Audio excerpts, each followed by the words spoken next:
What up, what up? We are back here at UCLA. December 8th, 2021. I think this is my last IRL of the year. So here we go. And I have Riley here waiting in the wings. Oh, yeah. Feel free to come on down, Riley. Welcome, welcome. Thank you for having me back again. Anytime. I think this is the first time I've had someone waiting, like, while I set up. Yeah, I'm just that committed to Ready this to program go. at this point. Yeah. I usually do like a few minutes of intro anyway, so Yeah, got some my jazzy theme song I like thing. that. I'm basically a co-host at this point. Basically, yeah. It's the Riley and Reed show. Doing essay.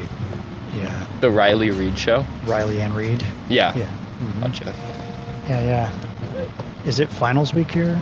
Yeah, I feel great now. I just finished a huge final, Great. so I feel way less stressed. And I came over here and I'm like, oh, here we go. Let's stop school and get back to the marketplace of ideas. Perfect timing. Yeah. Yeah, I remember being so relieved after big exams. Yeah, exactly. So nice. Yeah. There we go. Done. All right. You mentioned you wanted to talk about religion potentially Yeah. today? I think I started thinking about it the other day. Because the thing is like I'm kind of the village atheist. You're the village atheist. I'm the village atheist around here. So among all my friends and everybody, they'll occasionally be like, shut up. I'll do something, and they'll be like, hey, shut up, atheist, or something like that.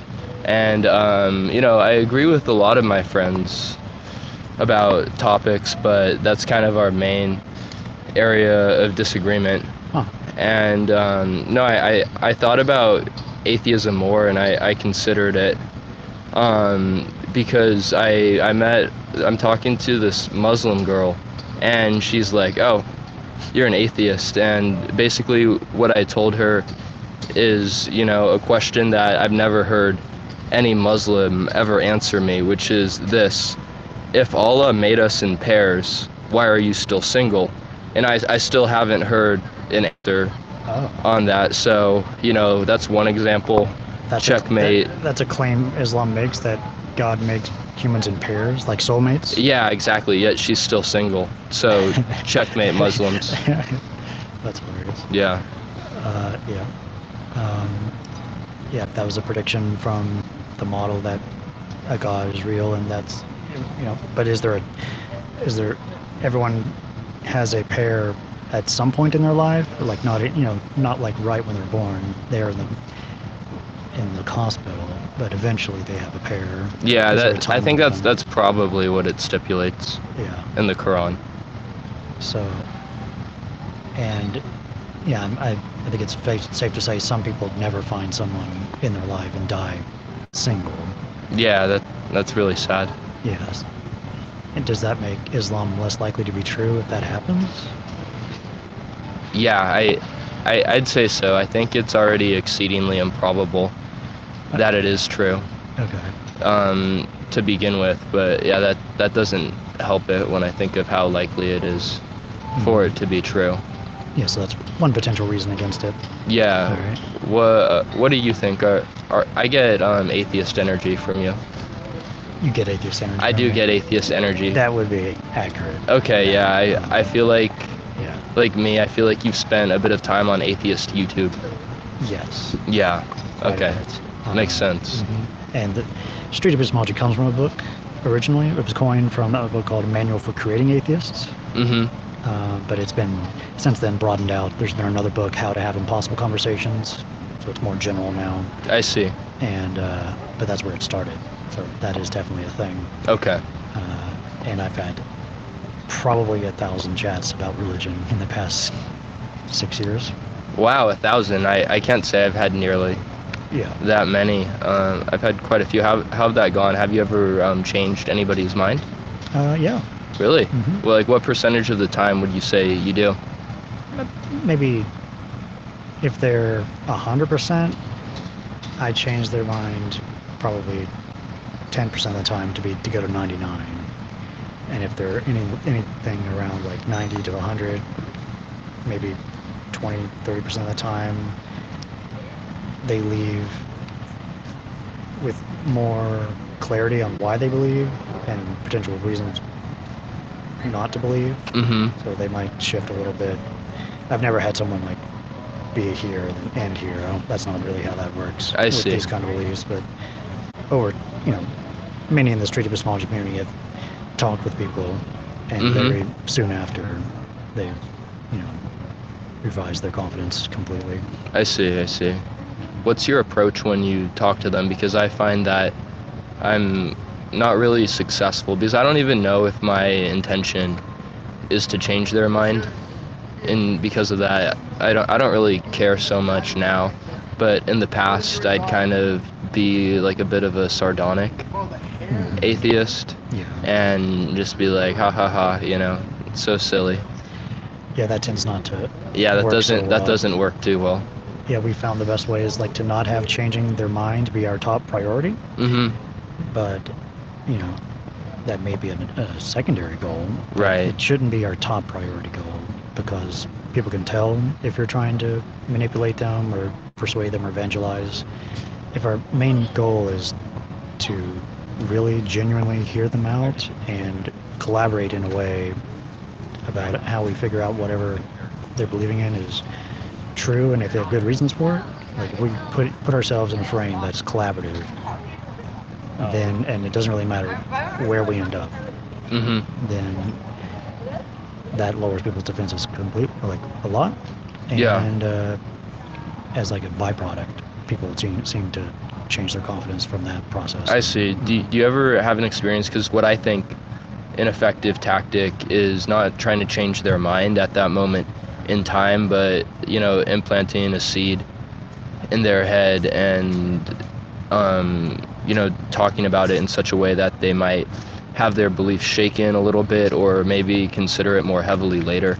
Because I think with a lot of people, they won't change their mind about something they hold so dearly in a conversation at that given point in time, but later on they might reconsider what they think. Yeah, another good heuristic is to have the Socrates, like, I know nothing, I'm unwise, like you're just going into it being in that frame of mind where I'm basically wrong. Please teach me how we could know about this. That's kind of what you do here, right? Yeah. Yeah, no, that's cool. I like that approach. You're kind of like in ancient Greece, you'd have Socrates at the town square. You're kind of like the town philosopher for UCLA. That honestly sounds like the life, man. I love it. The Bruin Walk philosopher. Yeah, exactly. All about that. You should wear a robe. I should, like a robe or a toga or something. Grow out a beard. Yeah. Yeah, that's awesome. And that's what we're trying to do. Got another guy in the chat being reasonable, Mark Solomon. He has another SE channel. He's a great guy. Cool. Yeah. I met up with him at Palm Springs like last fall. He's a good guy. We did some SE nearby a Starbucks. That was fun. Yeah. That's on his channel. So, want to focus on this question for a bit? Yeah, let's focus on this. Yeah. It is like a binary question. So like to the right is P, PQ, or P or not P. God exists. God does not exist. Not sure. Absolutely confident. Absolutely sure. Where's your current confidence about it? All right. Well, let's define our terms. Sure. I like the lowercase g. Yeah. That's what I always notice whenever I text with my religious friends. I always do the lowercase g to be a little gadfly, It is a little gadfly, yeah. What's a good definition for a god to work with so far? Usually what I'm talking about is one of the things that really annoys me is when I argue with religious people, they define God in such an amorphous way that it means whatever they want it to mean. And it's virtually a tautology, and there's no way to disprove it if it means whatever you want it to mean to you. So I'd say the Abrahamic God, where we're talking about an omnipotent, omniscient, omnipresent, maximally beneficent being. I don't know if I'm missing any other properties according to it. Omnipotent, all-powerful, omnibenevolent, all-loving, all-good. And then the omniscience. Is that the third one? That's the main third one? Yeah, omniscience. Omniscience. All-knowing. Did we get omnipresent in there? Omnipresent. No, I don't think. I can add that. Yeah, do that. I think that's it. Like, it would be here right now? If it existed? It's everywhere, yeah. Okay. Interesting. That's their definition. So far? All right. Yeah, so if a thing that is Abrahamic, omnipotent, omnibenevolent, omniscient, and omnipresent, whatever that thing is, does that thing exist? If you define it that way, Yeah. no. Okay. Zero. You're all the way to the left? Because most things, I would say, I technically, based on the rules of logic, I can't count something out 100%. I could say it's exceedingly improbable. What Richard Dawkins describes it as is it's as unlikely as if there was a bunch of random plane parts in the middle of nowhere and then there was a hurricane and the hurricane just happened to assemble a 747, a Boeing 747. That's how unlikely it is without those qualities. But when we define it that way, based on a lot of contradictions, I'd say it's zero because it's logically incoherent. We can just start with it being omnipotent, right? If it's self-defeating to say something is fully omnipotent, because this is what I always ask people: could God create a rock so heavy that he couldn't lift it? And you see, whichever way you answer that, you arrive at the conclusion that it really can't be all powerful that way, because it's not even powerful enough to limit itself. That's another way to say it. If we talk about, it being omnibenevolent, we can obviously talk about all the copious amounts of suffering that we see in the world, and where we see that God does not intervene and God is completely idle and indifferent to the suffering of this. I can go in a lot of tangents and focus really heavily on all these areas, but also if we think about how it's supposed to be omnipotent and or omnipresent and not omniscient, if it can see infinitely into the future, it can't do that and be omnipotent because it has to have the power to change its mind. So you can only really select one of those properties. So there's really a lot of logical contradictions that we have to arrive at if we're going to be consistent that way. So that's just a few paradoxes that prove it's simply logically incoherent. Logically incoherent, contradictory in nature. So many problems there. Like, something can't exist and be contradictory. Right. Yeah. Yeah. Yeah. Yeah. All right. That's one reason. Any other reasons? What's the reason people give for it? I mean, everybody's like, oh, so you think there's something that came out of nothing? That's what they say to me. That's kind of one of their main reasons for it. And what I say to that is, no, that's not what I'm saying at all. The difference between me and the religious worldview is I understand that there's things I don't know, but instead I acknowledge the fact that I don't understand it, and we try to approach this through reason, inquiry, and doubt, instead of providing an answer that's merely an illusion and is very unsatisfactory on a logical level. So that's one example. That's called, the cosmological argument.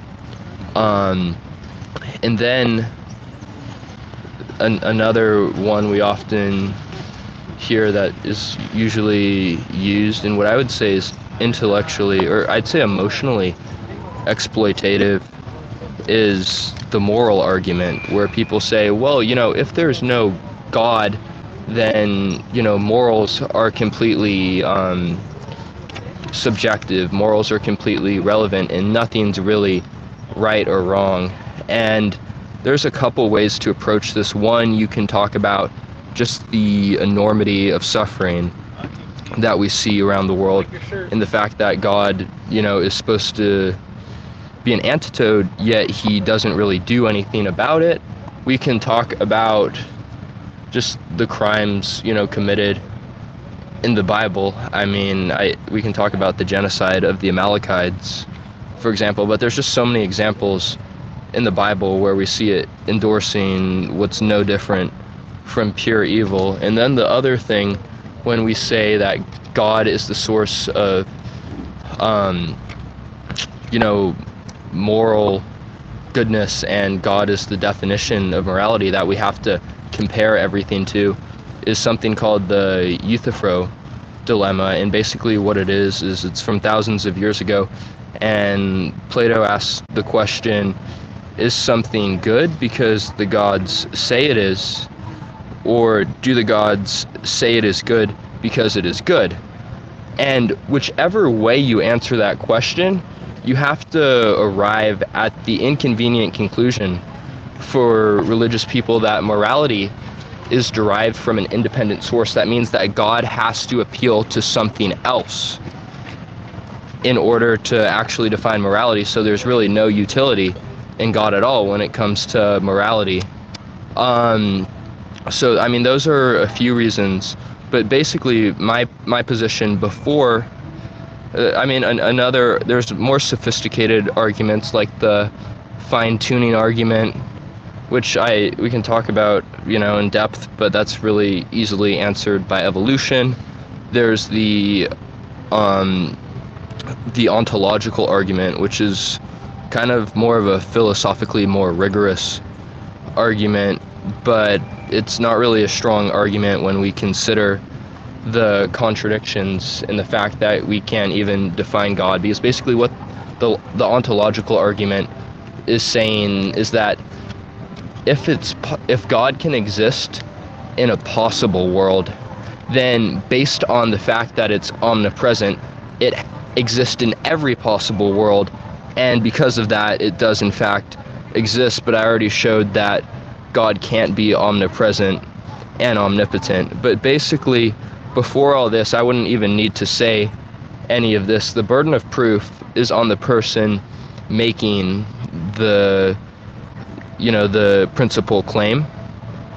So basically, what I say and what Christopher Hitchens says is that which can be asserted without evidence can be dismissed without evidence. So I simply have no reason to believe this in the very first place. And I think any God that would design a world in which he made it so difficult to believe in him on the basis of logic and actual material evidence is either really cruel or extremely stupid. And for that reason, I wouldn't even call it God. So that's just a little brief introduction, I guess. All right, let me recap what I'm hearing. I think I've mapped it out okay. It's like you're saying. Yeah, no, I'm impressed you kept up. Yeah, it's the best explanation for a lot of things, like for morality, for the existence of anything, like the universe or life.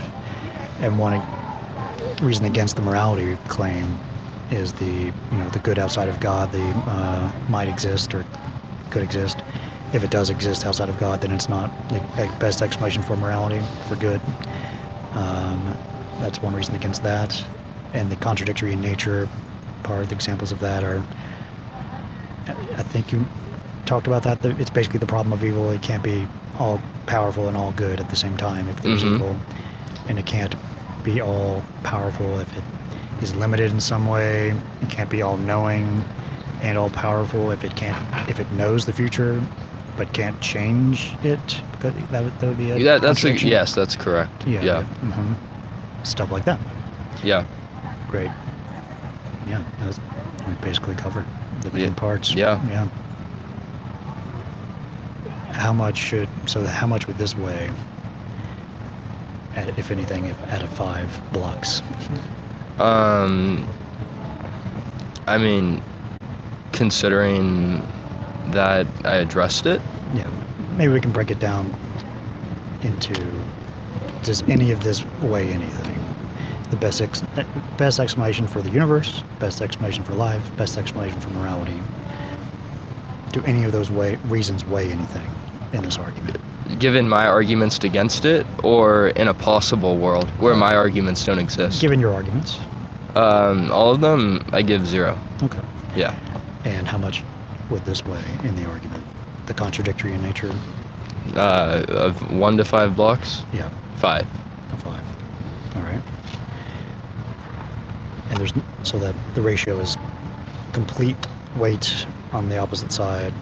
No weight. There's no reason on the opposite side that gives any weight. That's right. Nothing. Okay. None. Nada. Nada. Zip. All right. 0.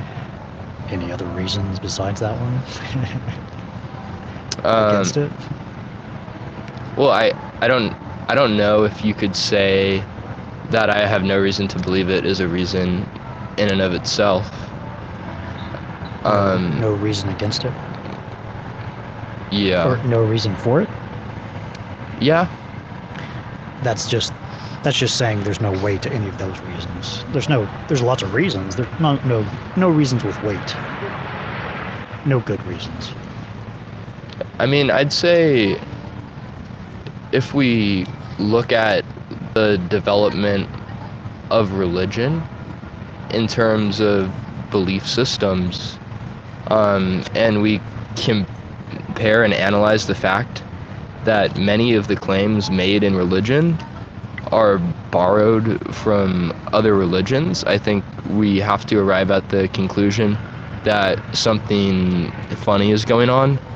And I think the fact that all religions say that in order for that religion to be true, all the other religions have to be wrong, shows that they can't all be right. And I think based on that, the best possible explanation is that they're all wrong. Yeah. That way. Yeah. Religions are man-made, or they're mythology, which is a man-made thing. Yeah, they are. I forgot the name of it, but there's this very isolated island in the Pacific, and it's called the myth of John Frum.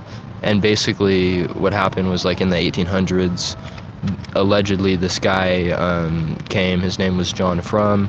He was this white guy wearing all white, and the natives, they really didn't see a European like that before, and they thought he was some type of godly figure. And then they cultivated a whole myth, and then people came back 30 years later, and they had John Frum Airport, they had the Church of John Frum, they had a shrine of John Frum. They had all these myths. They expected John Frum to come back on the Day of Judgment. So I think we see very similar patterns that are powerful and work well based on when we consider human needs, and based on the fact that people want illusions to satisfy things that they're frankly very afraid of or don't understand, i.e. the nature of the universe or what happens when we die. Yeah, religion meets human psychosocial needs, that type of thing. Yeah, that too, and I think there's other reasons for it. I think it's a mechanism ideologically of social control. I think the Bible is one of the most sexist, racist and homophobic books ever written. Yeah. Is that a good reason against it, to think that it's not true? If it's all good. If it's all good, if you talk about how it's all good, then I think it is, yeah. What if it's the definition of good? Yeah. Let's go. Let's do this. Yeah. Like, Basically, we actually kind of got into this last time, but I mean, I base my definition of good on a utilitarian philosophy.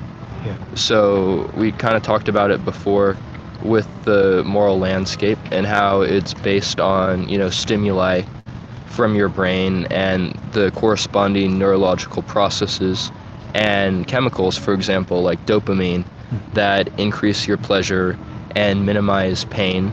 So I think he talks about how there's highs and lows, of the human experience. So, a low would be if I ran into the kitchen back there and I put my hand on a stove.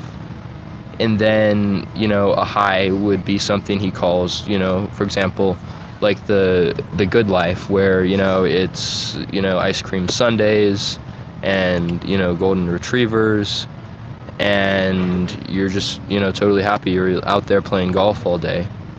So I think basically when I talk about what is good, it's things that get us closer to what I call the good life, and not necessarily things that get you closer at that moment, but over time will get you closer to there and further from the worst possible suffering. Yeah, that's your definition of good. The thing that gets us to that good life, gets us closer to it. That's good, more good that way. Yeah, in a way that's more exactly. bad. That's just how you're defining good and bad. Yeah, I think that's one of my better attempts at illustrating it. All right. Yeah. Why is that a true definition? I'd say that it's true because now there's like a whole debate about whether or not moral statements can be true.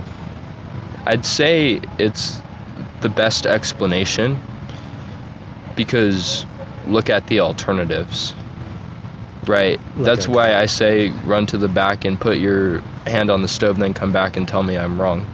Nobody's gonna do it. So that's, as of now, I think that's about the best we can do. As of now. Yeah.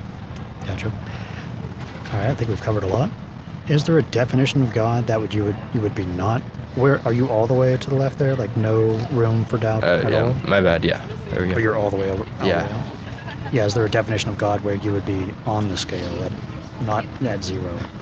I don't know. Give me a definition. Like a God that's similar to like maybe the Greek gods. It's really powerful, and it's not all good, but it's just really powerful. Mm-hmm. Maybe it created the universe. Maybe it doesn't really care about what humans are doing. It just made the universe and peaced out. So I see, like a deist God. Yeah. I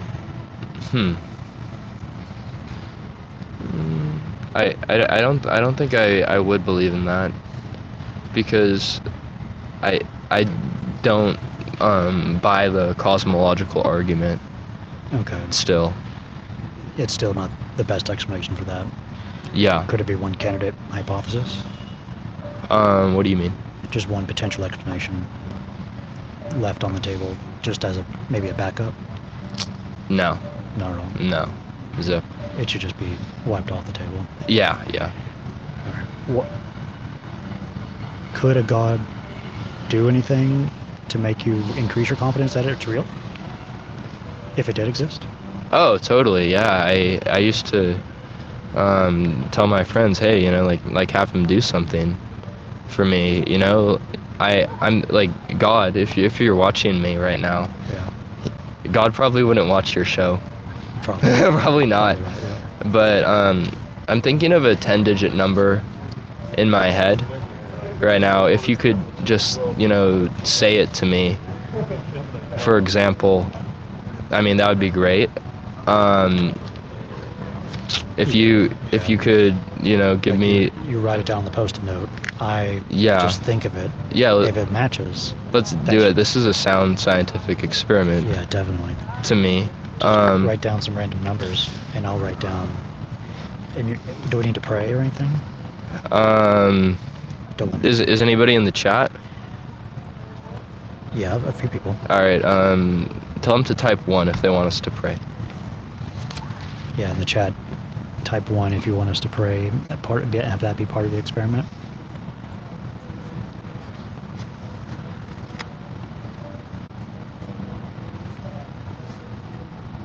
One person said 1. Actually. Sorry, I made it too easy. You made it too easy? Yeah. God has to do better than this.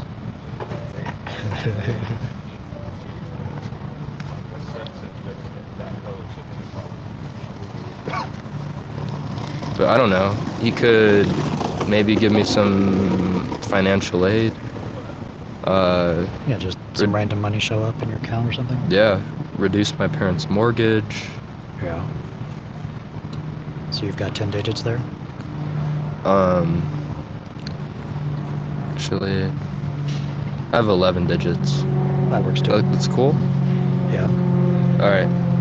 And if God is real, I should try to recite it to you, and if it matches, that's a prediction that helps us with this hypothesis. Yeah. All right. Yeah. All right. I guess I can just. Is it I have to get them all in order, or I just have? Yeah, it's like a lottery thing. Oh no, you got to get it in order. Yeah. Okay. Yeah. All right. My first guess is 5. As the first digit? Yeah. No. Damn. No. Okay. Well, I guess I guess it's off. I guess it's off the table. Off yeah. the table. What about in the chat? Jake says, yeah, put in the chat, put in your guesses for the first number in the chat. Jake says 0. No, Jake is wrong. Jake's wrong. No. Nobody else is chatting. Oh well. Oh, 7. No. Damn. Wow. Well, all right. Well. Is there a bunch of heathens in your chat? Yeah. All right. So that test did not confirm it. Yeah. We failed to falsify it. It's too bad. Or we falsified that one test. All right. Any other tests that if happened, if it successfully happened, would do it? I don't know. Are there any tests you can think of? My friend has another YouTube channel, and he has one test he likes to call the 1 Kings 18 test. It's like taking a piece of wood or paper. He has a tissue or something, piece of paper, and he puts it in water. Yeah. And then he prays to God to light the water-soaked napkin on fire, and that's an allusion to the story in the Old Testament, I think, about a bunch of the tribes are trying to test God, and it's they have their god Baal, so they have an ox that they want to cook, and they have a bunch of wood, and the Jews also have the same thing, and they're saying we'll just pray and we'll have the god light up the water-soaked wood. And they prayed to God in the Old Testament, and he did light the water-soaked wood. That's how they knew that God was real. Wow. Mm-hmm. Why did God do that for them? Yeah, it's not fair. Yeah, and we get some of that. He did that for them. I guess he just got tired of performing miracles. Just got tired? Yeah, he just got tired of it, It's up to more. It's up to Steven. That would do it for me. If we could consistently try to do that. If we wanted to have a barbecue. Yeah, no, that sounds great, actually.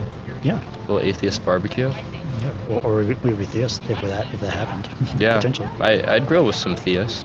Yeah. For sure. I mean, most of my friends are theists. Yeah. What about you? Are most people in this community? I feel like there's a lot of atheists most out here. Are atheists, yeah. Yeah. We're trying to spread it out, make it more general, but it's still mostly atheist, yeah. Definitely. Do you know any sophisticated Christians? think so. Yeah. Yeah. No, I'm always trying to find the sophisticated Christians Yeah. because they are out there, and it's more enjoyable for me, you know. It is. Yeah, and it would be nice if I'm not trying to straw man them. I think we've done an okay job. I'm sure that we could have, if we had someone sophisticated that could get into the minutia of these arguments. But yeah, I do like to hear from the people who actually believe whatever. But you were against it, so that, and this is your reasons why. Makes sense to me. Yeah. And I, yeah, that's how it works. Yeah. You know, it would be a good idea actually.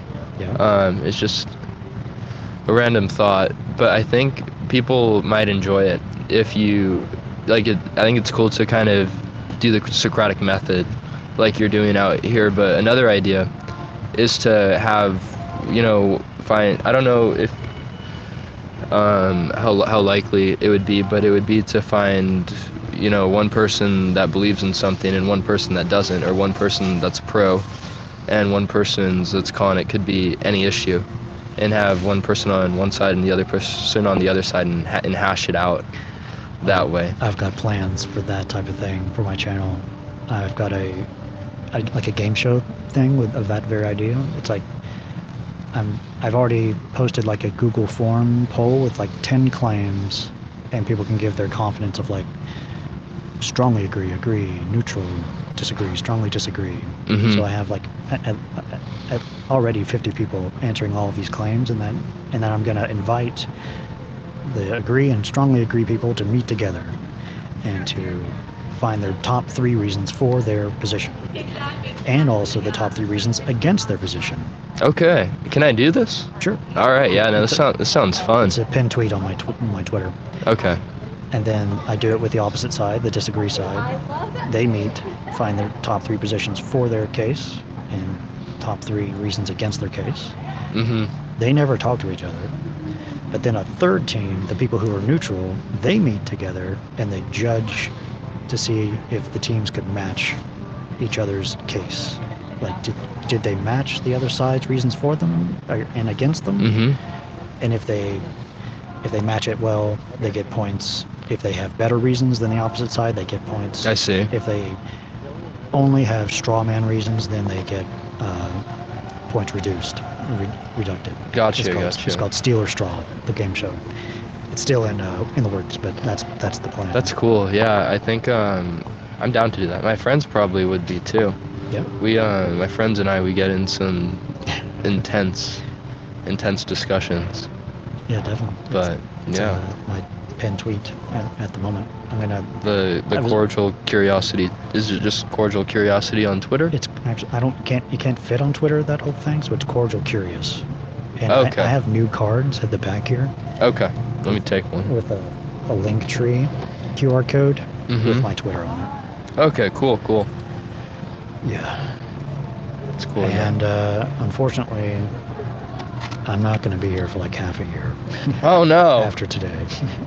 What are you doing? I'm What are going you to up be to? going back to Florida for the holidays, and I'm probably just going to stay there for 3 months while the roof on my building is being reconstructed. I live on the top floor, Okay. so it's going to be very loud in like the next few days for the next 6 months or so, at least 3 months. Yeah.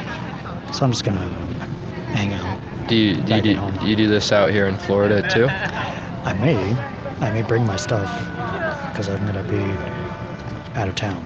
Yeah. I'm thinking about it. You should. Yep. You should do some of this with the Florida man. The Florida man, yeah. That is a good one to do. Yeah. That sounds exciting actually. I'm thinking about it. When you go to Florida, you have your Florida men, right? Yeah. And then you have your Cuban exile population. Yeah. You have your Gasanos. So that sounds spicy Very spicy. to me. Love that. And next year I may, at the end of the summer, do like a national tour. Just go around to different places, different cities. I like that, yeah. Meet up with different SE fans and enthusiasts. Mhm. Yeah. That's cool, That'd yeah. be a lot of fun. I'm I write articles, but my friend and I we're trying to start a little YouTube channel up, Nice. or do something like that, mostly about news and politics. But it's not too dissimilar from your project going on over here. Cool. Yeah. Yeah. Awesome. Yeah, there's also the SE Discord on that QR code, I think. Okay. Or maybe Cool. maybe it's on the QR code on the back of that card. Tons of people will always be welcome to chat with you there. Oh, for sure, for There's sure. always people wanting to chat with people. Yeah. This guy. Yeah. Cool, man. All right. Thank you, Reed. I appreciate that, Thank buddy. you, Yeah. it's Happy very, to do this. Very nice to meet you. You're gonna be back here in like half a year or what? Maybe, yeah. Okay. We'll see. Yeah, it sounds good. Yeah. All right. Thanks for having me again. Thank you.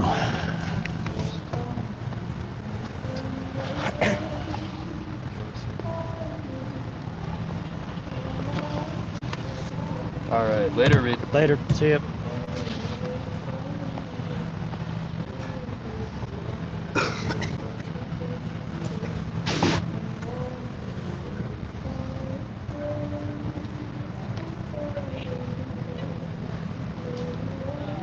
That was fun. Anybody want to come on? Feel free. We could just hang out, or you can give me feedback.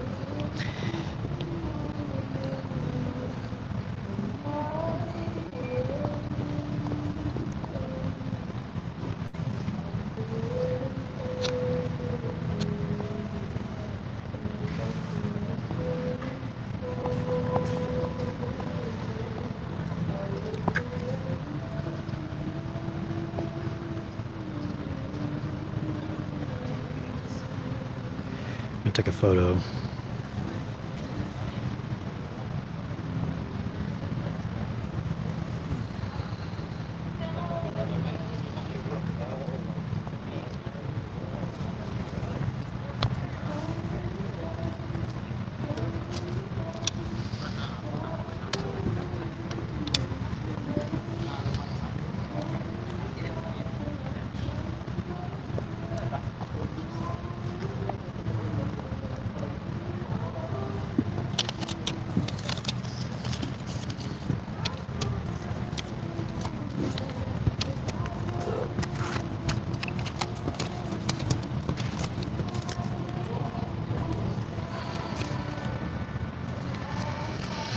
BRB.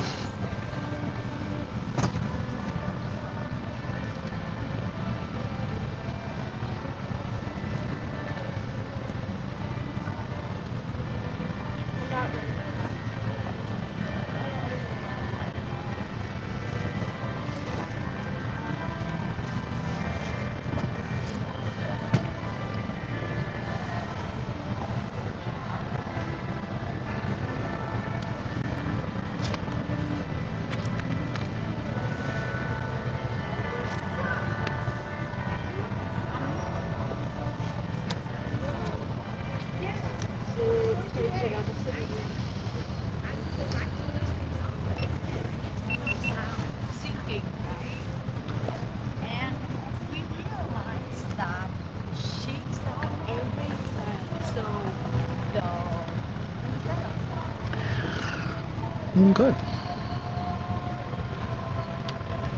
think the framing is off.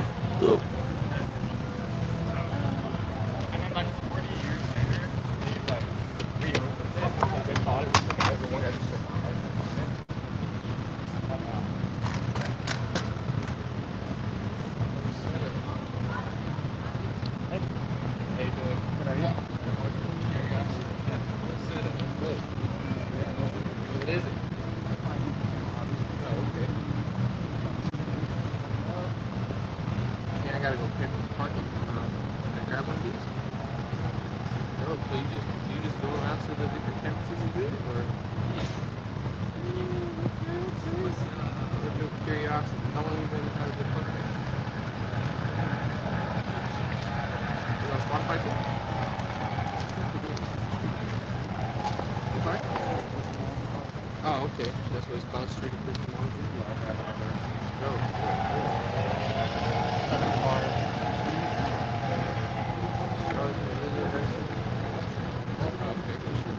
What's your name? Interesting.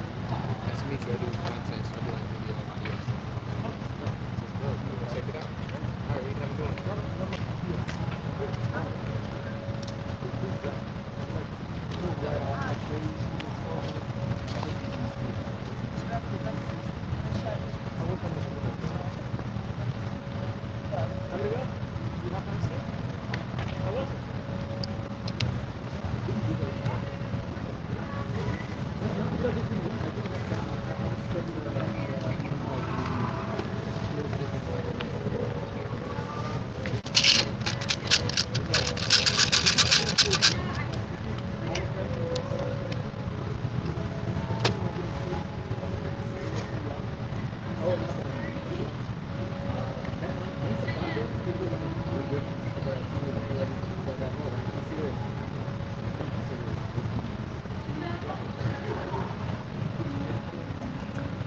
The other headphones are dead. Oh well.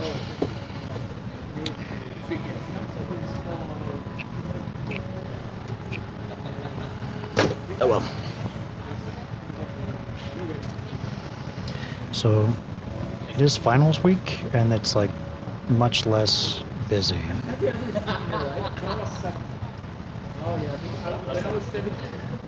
But we'll see.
Perché poi i ragazzi mentre c'erano mettono il canale.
Gotcha. No worries. It is chilly.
go anytime we have to do. I do the same.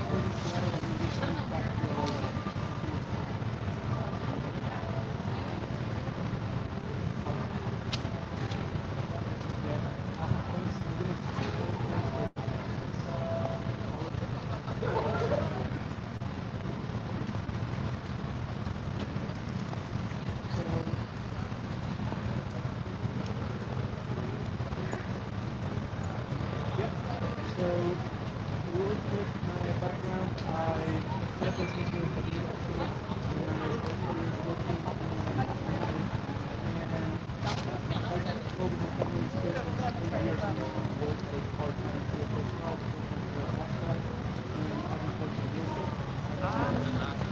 And I think guys, it's not like that. So I'm inside, and I'm UCLA, organized in Epistemology. And we go all examines, GPs, let's couple upon agricultural challenges that are intended to be one of the challenges of work. And that's why I did it. And yeah, that's why I thought that wonderful is the best place to learn about your agriculture, how to better understand the different types, how to exactly ability. But that's my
Hey, Gigi.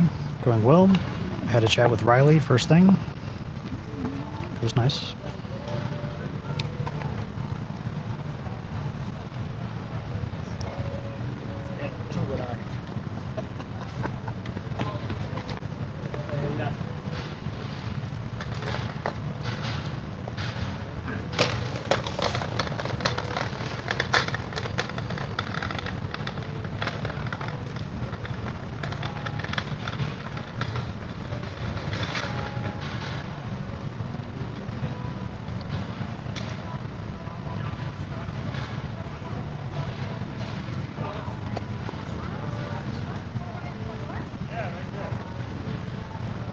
I was wondering what happens if we wrap it.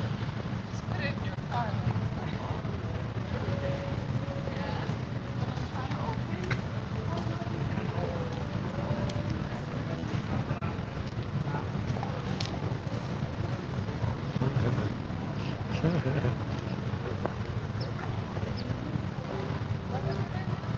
Critical, right?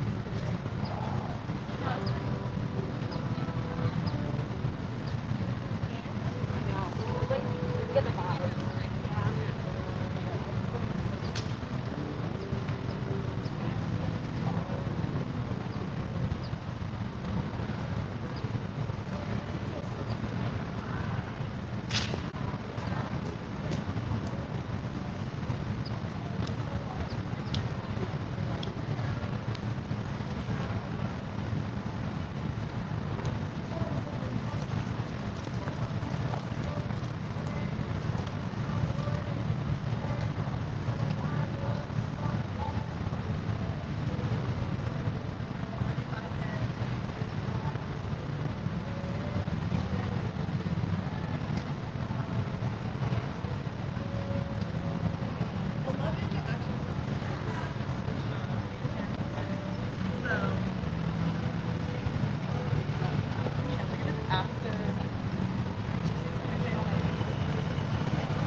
So he's arrested, and I feel like for like 1 year,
Yeah, that's like the kind of thing I want.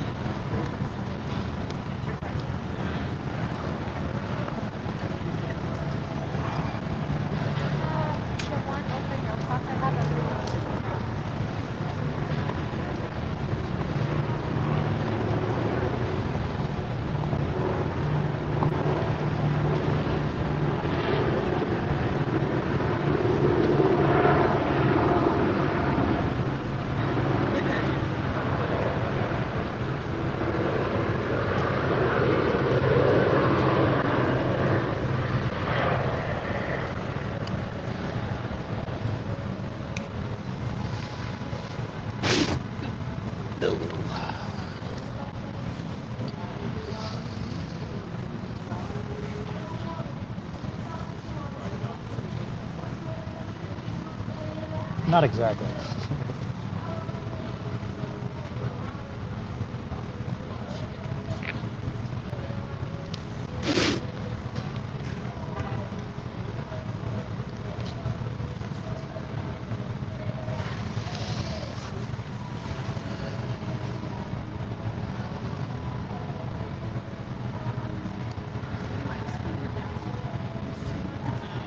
Yeah, fourth chat. He already got all 3 puzzle pieces.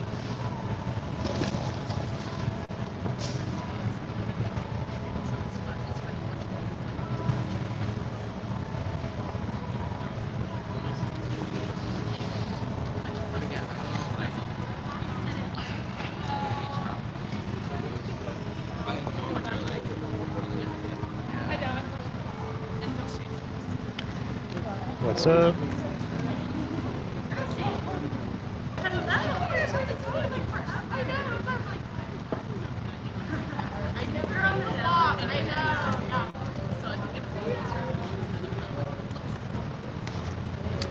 Hello.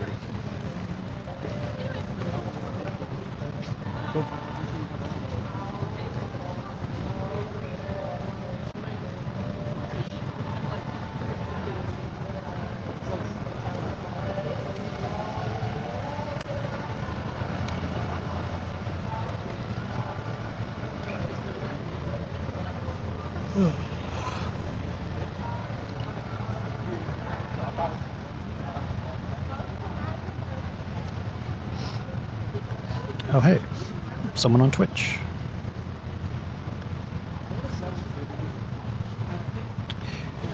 We discussed the existence of a god.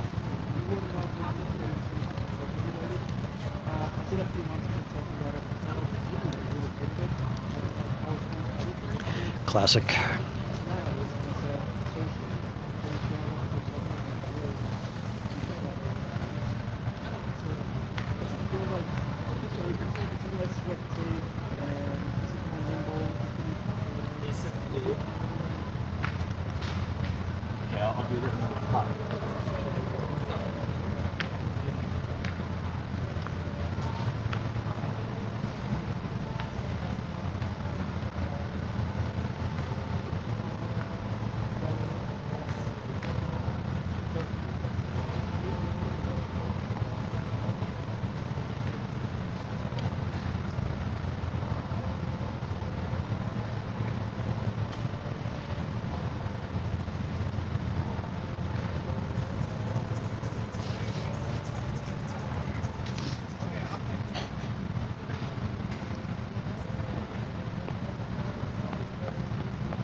copy for that anyway, so if you have extra things, I guess you can send us to us now.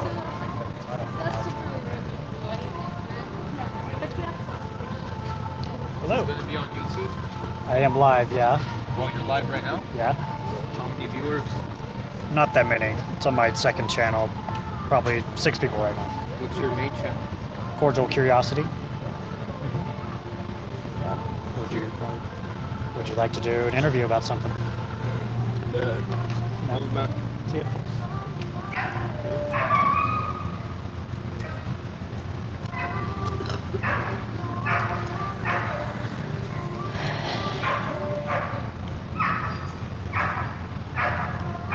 Yeah, the Abrahamic God, yeah. I have had a pretty good year, yeah. Pretty good. Been working hard on the SE course mainly.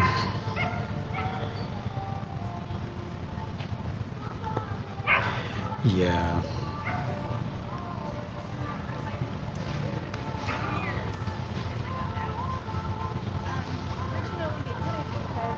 They were vaccinated.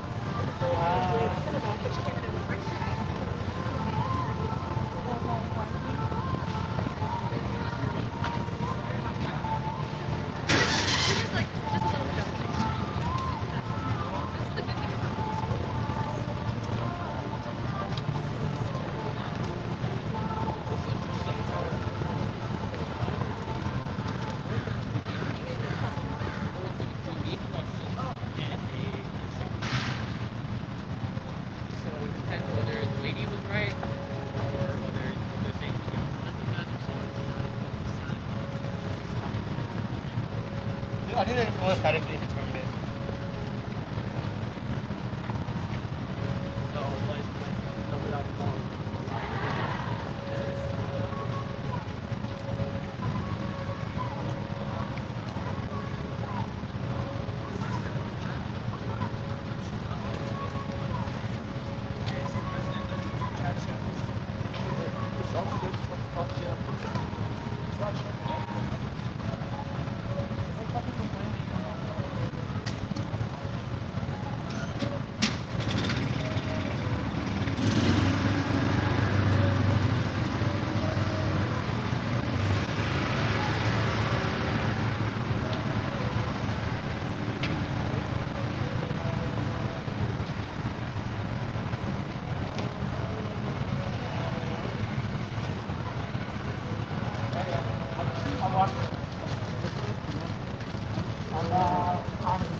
Twitter.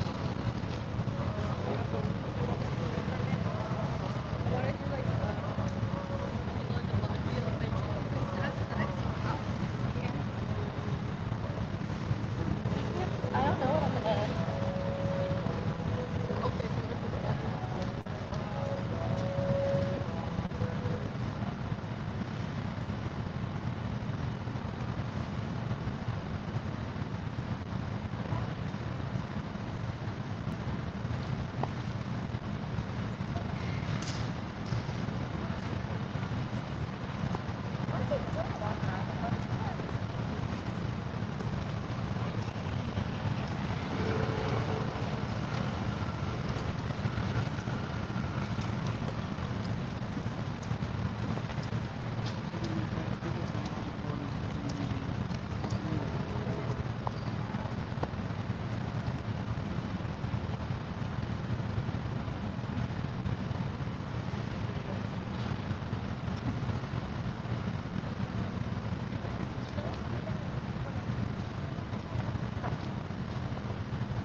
Hello. What is this? It's just like, It's my YouTube channel hobby.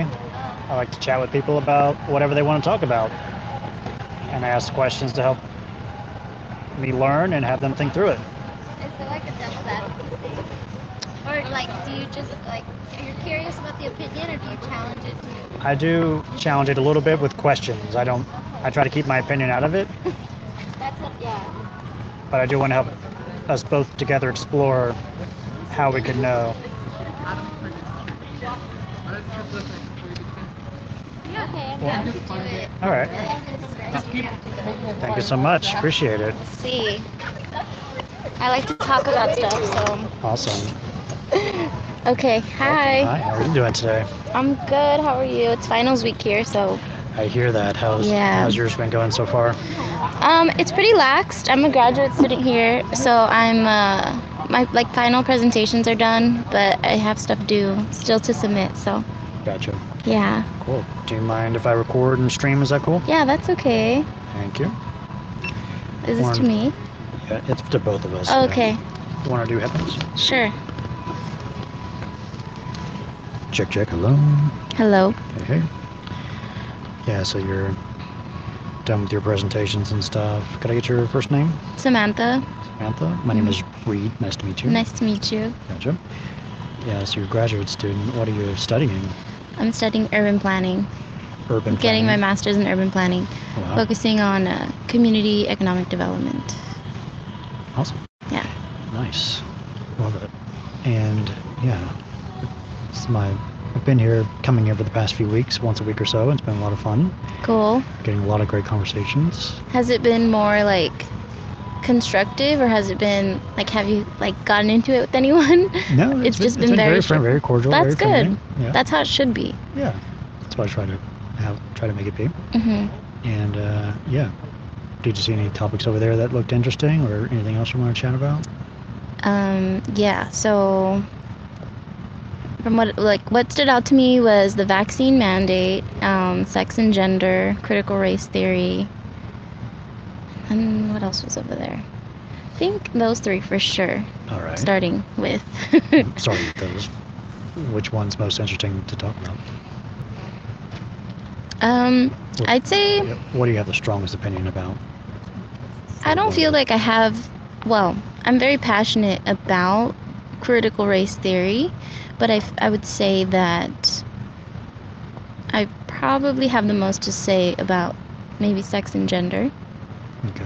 because I'm a woman, and I'm very passionate. I'm very like proud to be a woman, and I feel like I'm very strong in my values as an educated woman. So yeah, like I'm a feminist for sure. Feminist. Yeah, and I feel like more people should be feminists, including men and like other folks, not just women, Okay. because I feel like it benefits everyone to kind of like take down misogyny and the patriarchy. You make the claim everyone should be a feminist. Yeah, Okay. I think so. We could talk about that. Mhm. All right. And we could put it in a question: should everyone be a feminist? And on the right side for your confidence is like absolutely sure, yes, Yeah. or not sure, or absolutely no. I think absolutely. Absolutely. Okay. And cool. What do you mean by feminist? What's a good definition of that? To me, a feminist is just somebody who is. Let me think about this. To me, a feminist is someone who focuses on the betterment in society for women. And I think that it focuses on we're live, I don't want to say anything. You know what? I'm just going to say what I think. But Yeah, go yeah, ahead. I think that like being a feminist to me is about focusing on like breaking down the barriers that have like systemically been put by society to kind of keep women submissive in society. So like focusing on breaking those. Yeah. Breaking down the barriers of Mhm. like systemic sexism. Is that fair? Or other barriers? Is that just the one? I mean, I feel like there's other barriers. I guess it's not just sexism, but like you know, I mean, they may all lead to sexism. Yeah. Just barriers in general in society that are systemic. Whoever focuses on that is a feminist, Yeah. So it's not about like, even if they're not related to issues related to gender or sex. like education, for example. If someone tried to break down barriers for like access to education, that's a feminist thing? It could be a feminist thing. It could be. Yeah. All right. There's a lot of things that are feminist issues that are not directly related to sex or gender, like food security, for example, Okay. right? Domestic abuse is one that, of course, is talked about a lot with gender, but just like safe communities too could be a feminist issue. Okay. These are just issues that feminists care about, or is it a feminist issue? I think it's issues. I mean, what's the difference between those I don't statements, know. right? I feel like it's very similar. It's a lot of things don't have to be a specific issue for you to care about it, but yeah. Yeah, what's an issue that feminism wouldn't care about? I wouldn't say that there's something that like, well, Where it's very low priority? I feel like it's like a low priority thing for a feminist issue. That's an interesting question. I never thought about like what. Maybe like low priority would be. I can't think of anything like I don't care about. Like I Yeah. feel like everything could be a priority. Yeah, everything could be a priority Yeah. as a feminist issue. If there's, yeah, just because I feel like systemically and like based on society, there are, for the most part, there are distinctions between like how far a man could be successful in something versus a woman, you know? So, Is that like a cultural stereotype thing? it could be a cultural stereotype. It could also be noticed in different like ethnicities. Like for example, I'm Mexican, and I feel like we have something called machismo, which is basically that like the man runs the household, provides financially, and that should be enough because the woman takes care of the rest of the stuff in the household. And so like breaking down that traditional role of things. The traditional division of labor in a family. Yeah. The machismo man being the guy, like the breadwinner, and the woman being the household person dealing with the house and the kids. Yeah. We would like to change that so neither men or women are expected to go into either of these roles. Right. Or just like, you know, like it of course every relationship is different, but I feel like focusing on what works for a household and not having that expectation. Yeah, Right. you're not a worse person for not following that. Mhm. If that makes sense. For living up to that Yeah. cultural expectation. Okay. So yeah, the issue around feminism, what is like a big problem that's a problem that feminism wouldn't really care too much about, or it would be a low priority? You're saying there is really no problem that feminism can't tackle or help tackle? Yeah, I don't want to say like there's something that I don't care about, because I feel like it's not like, oh, this isn't a problem, because I would argue, like if you were to give me something and say like, is this low priority, I would argue that it could still be, like it's not that I don't care about it, you know, I can't think of anything that I don't Like maybe focus on. is climate change a feminist issue? I never thought about that. I mean, I feel like it's still something that's important to care about, but maybe from a feminist perspective, you know, I can't say that it's, you know, Yeah. maybe that would be a low priority from a feminist perspective. And maybe feminism is one answer to a broader potential question of like, what's the best way to, what are the best set of ideas and values to make the world a better place? And feminism is one potential answer to that question.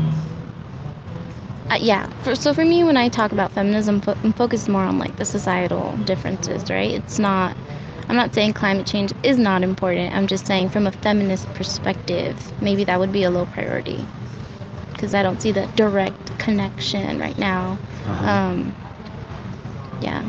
A feminist perspective. But when it comes to like certain, like environmental justice could be a feminist issue because,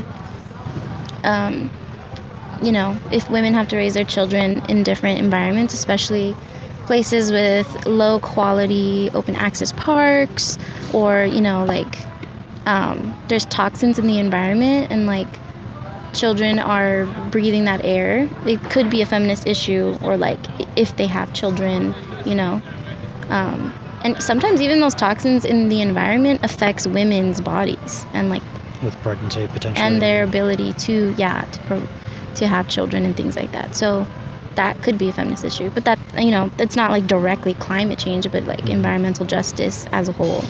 So the feminist perspective is a kind of lens that you can use to kind of focus on any problem and find the relevance that problem has with women's issues. Yeah, I'd say so. But then I know that the initial like theme here was sex and gender, Yeah. and I feel like I'm thinking like if someone were to challenge me about different genders, right? Like, but I think that's where, just because you're a woman and you identify as a woman and you were born female doesn't mean that like it's just a feminist thing, right? Like you can have allies of different sex and genders, right, within feminism. But I was curious, so you have sex and gender, sex versus gender, or what was it? Yeah, sex versus gender. That's getting very ambiguous these So like the days. definition, right? So like Mhm. the way that I understand it is sex is how you were born, male, female, or intersex, right? Yeah. Gender is how you feel and how you identify. Gender's how you feel and identify. Hmm. That's more personal gender, and sex is more biology. Sex is biological, gender is, I guess, like your soul. Like, how do you feel in your essence? Your soul. It's Right. like, it's basically like a soul thing. It could be. I don't think it's like a personality trait, like who you feel at your essence, right? Who you are. Okay. Yeah. And the two main categories for these ways people can be, what are is it women and man, woman and man, For gender or sex? for gender? For gender, I know there's tons. Oh, there's many. Still, there's many. As far as I know there's woman, man. Then there's like gender fluid. But I think Facebook added, well now it's Meta, whatever. When it was Facebook, they added like hundreds of like genders, I think. Yeah. I can't say I understand every single one, but one thing I do understand is who am I to tell someone else how they feel? Or like, if you want to identify as this, and it's not, I don't see how it would hurt me, you know. Like if someone presents as a male, but they say they're a woman, and they identify as a woman, who am I to challenge that? If that's how you feel, I'm going to respect that. Do I fully understand it? I don't, not that I understand it, but do I identify and do I relate to that? No. But that, I feel like me not relating to it doesn't give me the okay to disrespect or challenge it, right? Because I would hate for someone to challenge me on something that I feel very strongly about how I identify myself. So I respect when people say, you know, I respect, and that comes with even something simple like pronouns, and that's why it's such a big topic now, like, because let's say that, for example, I did identify as a man, and I wanted people to refer to me as he, him. It's a simple, respectful thing, right? But sometimes it's not that simple for others, and I think it comes from like the way that people's opinions of things. So if someone doesn't agree with different genders, they probably don't care to consider your pronouns, right? And that's also similar with like ethnic names. Like, for example, if I have a friend, her name is Anaí, and it could be hard to pronounce for folks who don't speak Spanish. And let's say she corrects someone, actually this is how you pronounce my name. and the other person continues to use the mispronunciation, that's disrespectful, and that's also showing like I don't value your name and I don't value like your culture, because it's not that hard to try to say what other people identify as, Okay. you know. So that's like an analogy for the pronouns. Like Yeah. a certain kind of Focusing, name. yeah, just on like example for the name. So the pronouns are really connected more to an identity, personal thing. Not how you think, not how you see the individual. Yeah, like my parents gave me my name, and like it's on my birth certificate. And if I wanted to say, potentially change my name, and I could say, no, I'm this person now. I'm like John. And I'd say that to my friends, like, no, you're actually Reed. They would say, that's your name, but it is really my choice to change it potentially. Yeah, you change my can name. change your name if you want to, right? Like, The same way people can change their gender. Okay. That is a thing people can do to change their gender, because it's a personal thing. Okay. But people change their sex? I would say no, because that's how you're born. How you're born. You can't change how you were born. Okay. Yeah. Do we need gender at all as a thing to think about? Can we just use people's names to know who they are?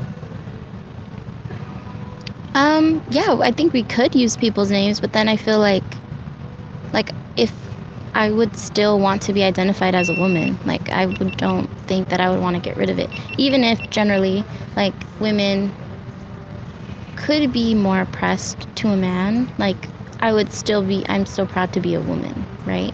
So I wouldn't want to get rid of my gender because I feel like it's a huge part of who I am and my identity. It's a part of who you are? Yeah. Okay. How so? Like it's about oppression in some way? It's like solidarity around oppression? Yeah, or is that fair? solidarity, and then I just feel like it's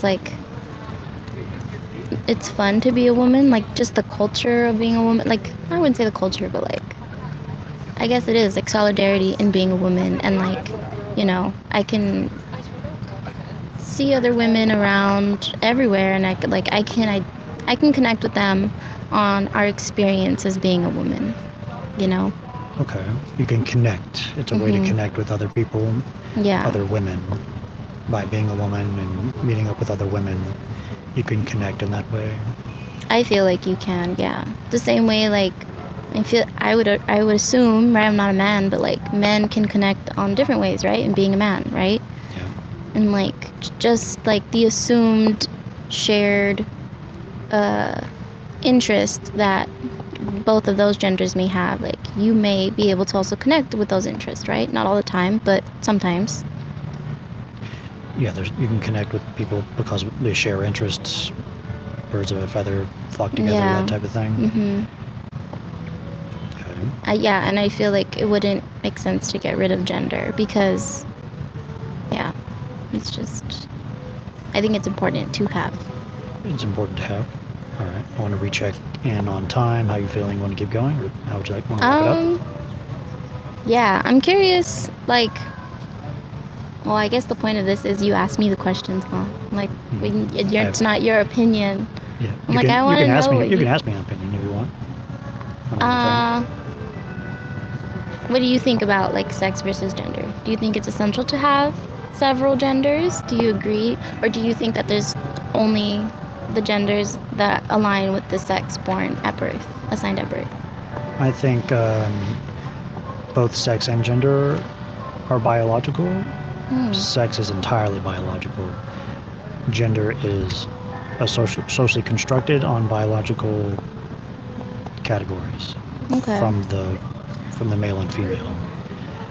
And the sex roles in humans have evolved over time, and we do certain things for biological reasons, like dress and certain mating behavior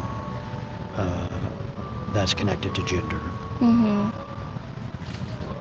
And that's very fluid culturally. although it's still connected down to the gene level for the primary ultimate cause of the differences. It still boils down to that, but I could be wrong. Okay. Let's do one more. I think, Okay. what's another one that was on there? There's a like one that was like a big problem no one's talking about. I have to think about that. I can't think of a big problem no one's talking about. There's the vaccine mandate thing, the critical race theory thing. Probably don't want to get into that one. Don't wanna I'll get be into here all day. All right. Astrology, religion. Astrology. Let's talk about that Oh, one. you want to do that? Yeah, that's fun. Okay. What's your sign? Well, Do you know your sign? I'll keep my sign out of it Oh, for okay. now. Okay. We can ask the broad question, is astrology true? Is that the fair question to ask about it? True in what sense? Like, An accurate model of whatever it claims is the case? I would say that it does have the stars and space do have an influence on humans on Earth. Yeah, all astrology would claim that the stars and the planets have influence on human being personalities. Is that, or in some other thing, some other ways? I would say that they do. It's mainly about the personality? Well, there's different types of signs, right? So we have our sun sign, our moon sign, our rising sign, and then there's a bunch of other ones. They all kind of play a role in who you are as a person. And I do think that they influence you. Is it like, because I'm a Leo, for example, I'm gonna do this? Like, it's not like you can directly cutthroat, like, identify someone for what they are or their sign, but I think it just plays an influence and a role. Same way, like, nature and nurture. Like, the way that you were raised versus the way that you, your genes versus your built environment and the way that you were raised and influenced by your family and friends, both play a role, right? Can we blame it on one or the other? No, but there's an influence, just a general influence. And I feel like that's how astrology is, because I just think of like the way that the moon plays a role in a lot of like natural processes, right? Yeah. So I'm like, how is it that, for example, the moon, the different types of phases of the moon plays a role in like the way turtles are born. But there's no way it's going to affect humans, you know? That's how I think about it. Okay. So astrology is a natural hypothesis for why people are different? It could be one reason, one influence. One factor that influences how people are is the influence of the planets and the stars. And the moon? And the sun? Yeah, it's all of that. All of that. And yeah, like you said, the different planets. All right. What's the best example of a planet or a star or the moon influencing people's behavior or personality? Well, one could be just the fact that like the moon, different phases of the moon align with like a woman's menstrual cycle. Right? And so Really? that also, yeah. Okay. Phases of the moon aligns with women's menstrual cycle. Okay. That's a connection. Is that astrology? I don't know. But I'm just arguing that astrology, or not arguing, but I'm just saying that our astrology does have an influence on individuals. How strong or how weak it is, I can't say. But I do notice patterns like with different types of signs, and it's not like, for example, I'm not going to discriminate on someone because they are a certain sign. But I do feel like there is, like, I don't know if you're familiar, but there's like earth signs, air, water signs, and fire signs. And they all generally share different characteristics and personality traits. And based off the people that I know and what I know about their signs, I feel like it's some influence. It's not cutthroat, like because you're this, you are this way. But I do think that it does have some slight influence on us. Okay. So if you really knew what the signs were and what they said each person was going to be like based on their sign, and like 100 people came up here and sat down, and you could ask them any question you wanted, could you point out, or could like an expert in astrology like accurately predict what their sign was based on whatever they need to do to learn their personality? I feel like an expert could, because they would also consider that it's not just one sign that influences who you are. Like I mentioned, we have several different types of signs. Sun, as far as I know, there's sun, moon, rising, and then you have a sign for every planet that from when you were born. Like the placement of that planet from when you were born plays a role in your personality. So it's deeper than just your one sign that people say like, oh, what are you? There's so many more. Yeah, your whole set of signs. Yeah, it's your chart. Your whole chart. So I feel like an expert, I can't. Okay. I don't know that extent. But I feel like an expert would be able to be more accurate. Okay. If we had like a whole, like 10 experts in astrology, 1,000 people, and like each expert is in one room, and all the people just go into the room, and the expert is allowed to ask as many questions as they want of the person without knowing what their actual birth date is, or where they were born, just or their other signs, stuff, right? or just their signs. We're saying we could predict that the experts would accurately match the people to their signs. I think so, or maybe even just their general the group of sign that they are.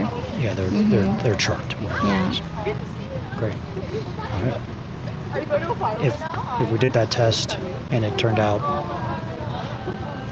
they couldn't do it better than chance, hypothetically, I don't know if that's going to happen. Would that have any effect on your confidence in astrology?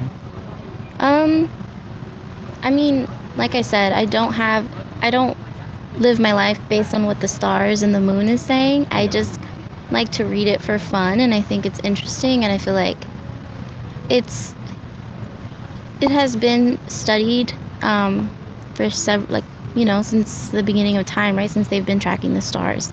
So I feel like it's just something that's interesting, and I'm like, there's no way that this has no influence, and that it's completely BS if people have been studying it and tracking it, right? And so, no, it wouldn't change how I see it, because like I said, I don't live by it. I just use it to kind of read for fun and generally understand different types of signs and how they function, right? Yeah, well, what does it do for you? It helps you in which ways? I just think it's interesting to read, and I feel like there are certain connections, at least with my signs, that are connected with who I am as my personality. And so I think it's just interesting to understand those different how the different signs influence or are connected to different personality traits. Okay. Is it a way to help you find out who you are yourself? No.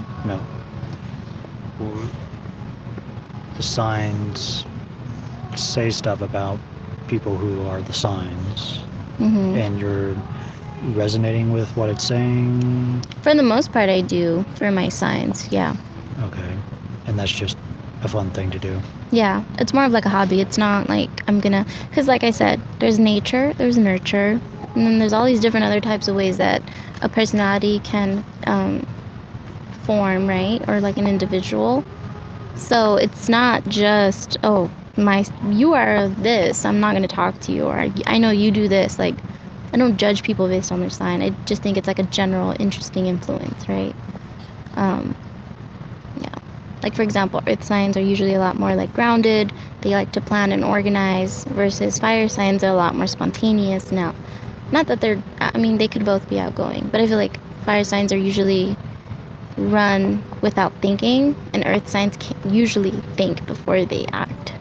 So that's just a general characteristic for either sign.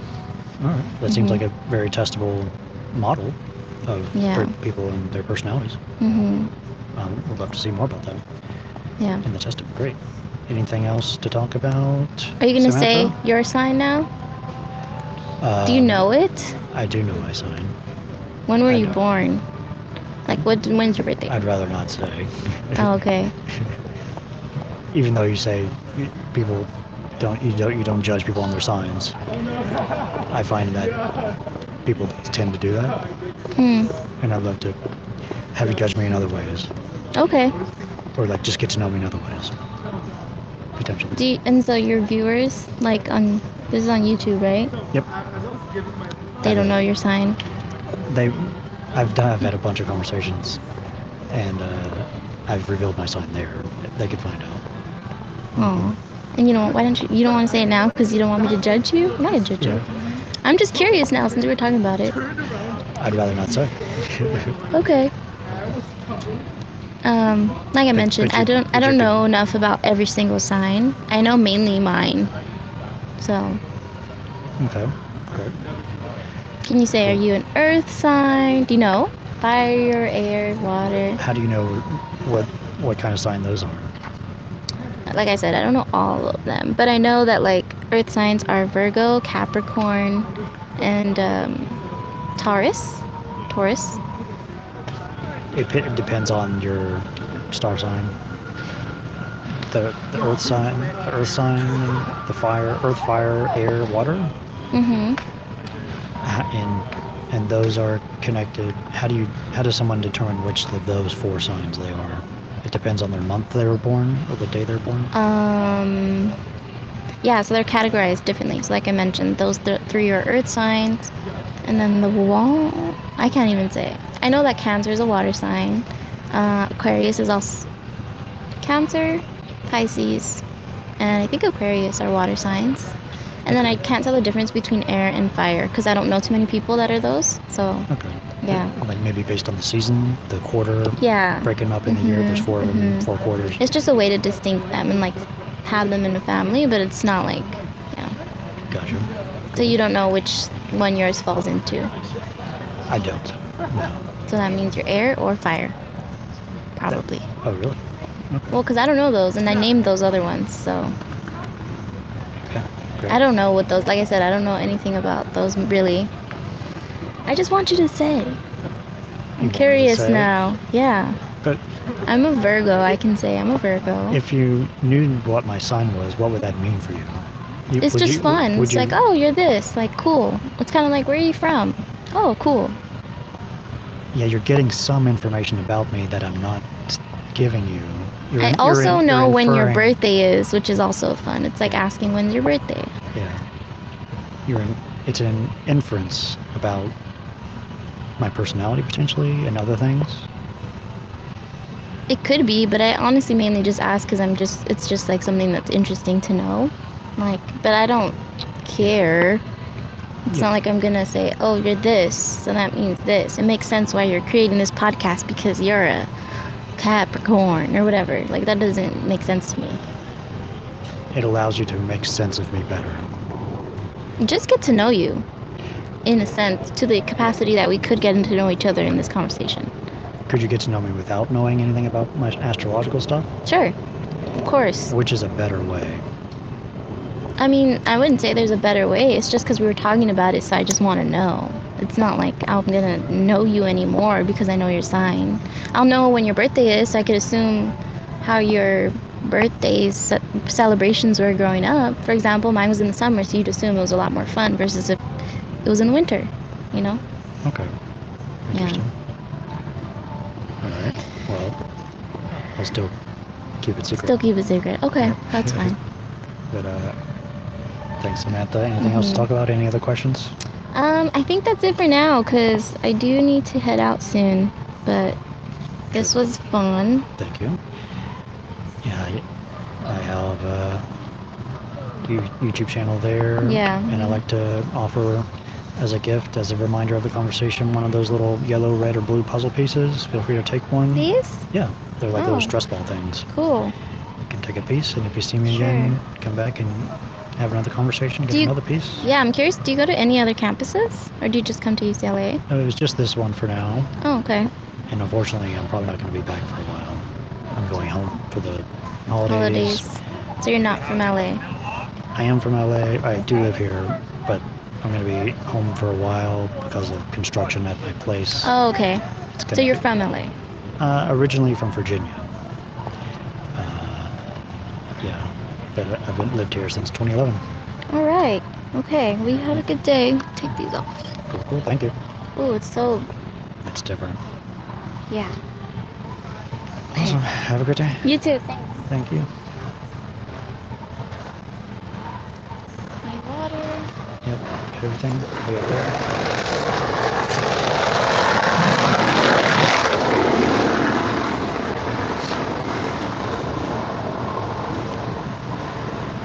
What's up, Hey, Reed? hey, Hey, Nathan. man. I just came in at the end of that. How do I Nice. sound on my new mic? Oh, you're sounding great. Am I A sounding little good? low. Can you turn it up more? Yeah. At least on my think. end. Oh no, the gain is at max. There's this other knob though. I think it's for the other line or something. Do I sound better? Better? Yeah, a little better. It also could just because I'm talking closer. Maybe. Yeah. You might also need to get a cloud lifter as well. I have one of those things. It like boosts the gain, Oh. with hardware, additional Okay. hardware. But it's like $150. So This I is the didn't get that. fanciest hardware I've ever had. Yeah. It's pretty intense, but it's fun. I had fun setting it up yesterday. I'm gonna max your mic volume. Let's see if that helps. Okay. It's better. And it's probably just Testing, me testing. being outside, but I am maxing this too. Yeah. I can. Okay. Oh wow, that changed the audio a lot on my end. It's like all the background noise from your end just disappeared. Yeah, I usually turn myself down so I can hear people better. Okay. Then I turn myself back up when I want to talk. Right.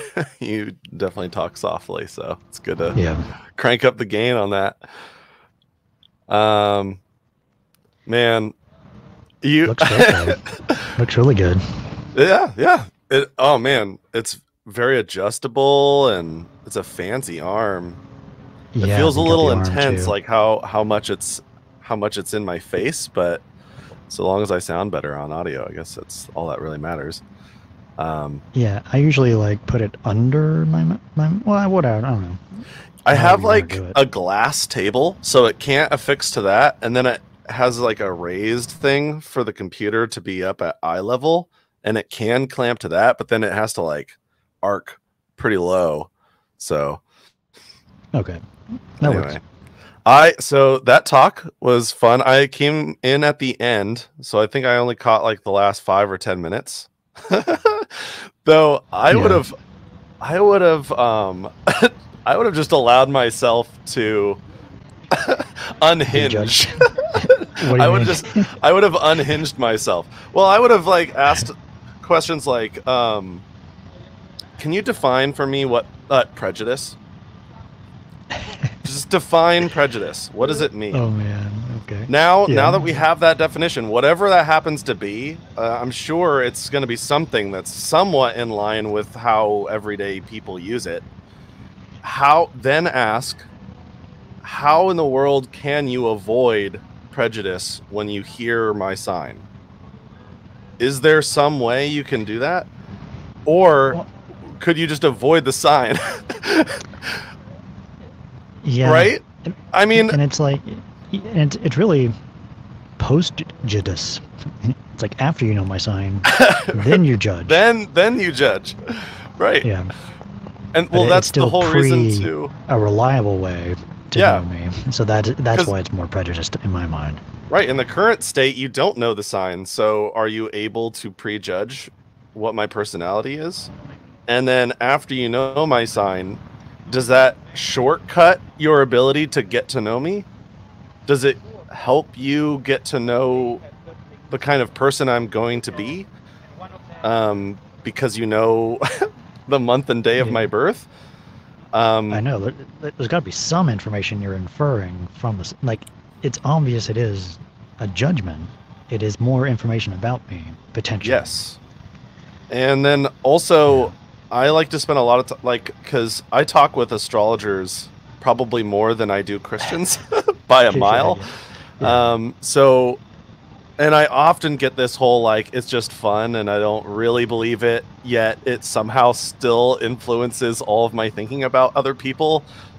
Even though, like, it's like when people say advertising doesn't affect me. It's like, how do you know that? Like, could it be affecting you and you're not aware? Like, that's how it affects everyone else, right? And you're somehow different and special in this way. Like, it doesn't affect you. So, like, if you don't know my sign, it's not, you don't really think about it. It doesn't influence your thinking in some way. Those are the kinds of questions that I have. And when I want to know, I want to ask, like, wondering type of questions, because a lot of people who believe in astrology haven't even wondered what it would mean to be living in a world where astrology exists as a false concept. They only can think of it as a true concept. So, like, in other words, if people believe it and it's also false, what would that mean for society if people were believing nonetheless, even though it wasn't true? Yeah. And, like, wondering about what that would mean, like the consequences of that.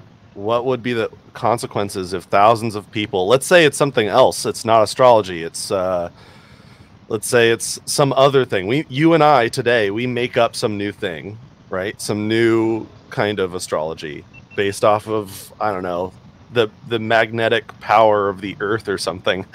And we derive personality traits for people based off of these arbitrary characteristics. And then we get millions of people to believe it. How would that have an effect on society? Would that be better for us? Or would that be a hindrance to our getting to know one another? If it was in fact false.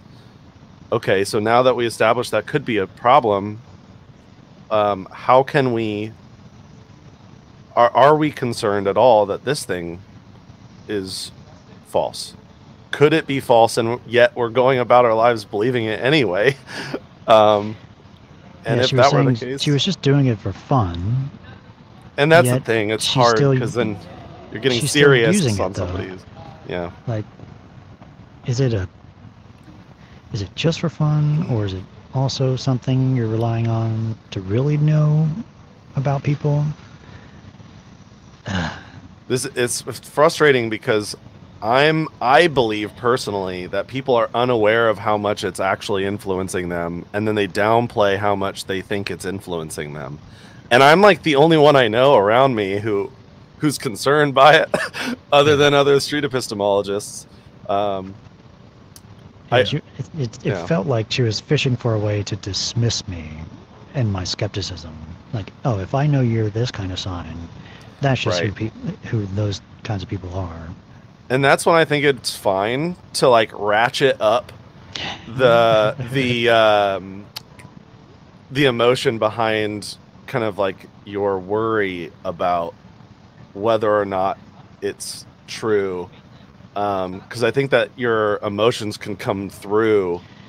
Otherwise, I sensed from her that she wasn't contemplating the importance of the disconfirmation criteria, because she didn't seem to think it was very important. And her attitude was, this is just fun, right? So that's why it's hard. Because, like, if they don't think it's important, really. Yeah. If it was true, it would be an ethical way to judge someone. If it was true. If it was true, right? But it would be unethical if it's not true. So it hinges on the truth of it. It does. You know? Yeah. Yeah. Yeah. But so we're still scheduled to chat tomorrow? Yeah. Yes. I'm going to a play tonight. It's the there's like this Beatles album. It's like the white album. My friends get together and they put on a Christmas special. So I have a bunch of, like, theater people I know that are going to a show tonight. I'll be going to that show tonight. And I should be fresh tomorrow, hopefully. Okay, great. Hey. Oh, yeah. Sorry, I didn't see there. Honest inquiry. Yeah, my name's Jeff. Reed and I have talked quite a bit. Hey, Jeff. How's it going, man? I've seen you quite a bit on the review videos. I've been following Street Epistemology for a while now. Nice. Good. Yeah, they're fun. Yeah, I fun to posted do. one video. I've got a little channel. I posted one SE conversation I've had. Done quite a few, in my personal life, and yeah, fun stuff. Mm-hmm. I think Nathan would be a great person to chat with, your flat earther friend. Oh yeah. Oh, fun. So I've got a friend of mine, and he's good friends with what's the guy's name? Reed, the big flat earther guy. Mark Sargent. Mark Sargent. He knew Mark before Mark was a flat Earth guy, so that he knows, and he's my neighbor. He lives in my neighborhood, and I had a little SE-ish conversation with him in my kitchen, and just asked him, what would it take to disprove for him, flat Earth? What does a false, what does a failed test look like? And he goes, that's a good question. And he texts Mark Sargent, and Mark texted him back and said, there isn't a test because everybody's just been brainwashed to believe a globe Earth, and there's no such thing as a test that would disprove flat Earth. Right. Then you can make an outsider test out of that. And you can make an outsider test of the not needing a failure component. And you just say, if I do that? So if I do the same thing that you're doing, essentially, although you don't put it that way, mm-hmm. And you say, if I believe what I'm believing and there's no failure for my test, and let's say I'm wrong, will I ever find out that I'm wrong? Oh, I like that. Yeah. So I believe in round Earth, but I don't have a failure component for my test that the Earth is round. I only can find you tests that give the answer I'm looking for. And there is no test that can put my belief to the test and challenge me. That's very good, Nathan. Thanks, man. It's almost always coming down to like outsider tests for whatever the other person is using. Yeah. Well, I tried to model the behavior that I was hoping to see, and that I told him I'm willing to examine the evidence and change my mind. And if you're using sound reasons, then if I'm missing something, I want to know. And he said that no one had ever really asked him questions like that. And like I said, he had texted the other guy, and he's been a little skittish since then. I wanted to see if he'd come and do a live interview, and my hope, I talked with Reed about it, is I was going to get all you guys live in my head, chat while I'm talking to him, and you guys can help me out. Yeah, that's another format we want to try to innovate, the multiple SEers, a mediator, and hang on. Hey, what's up? It's like my YouTube channel hobby. I'm like to chat with people about whatever they want to talk about, help them think through their reasoning about something. Do you come up with the topics, or do I? I do have some topics on the board there to offer, or it really could be anything. It's not so much about what we start with, but then getting into the reasoning. That's where I want to focus.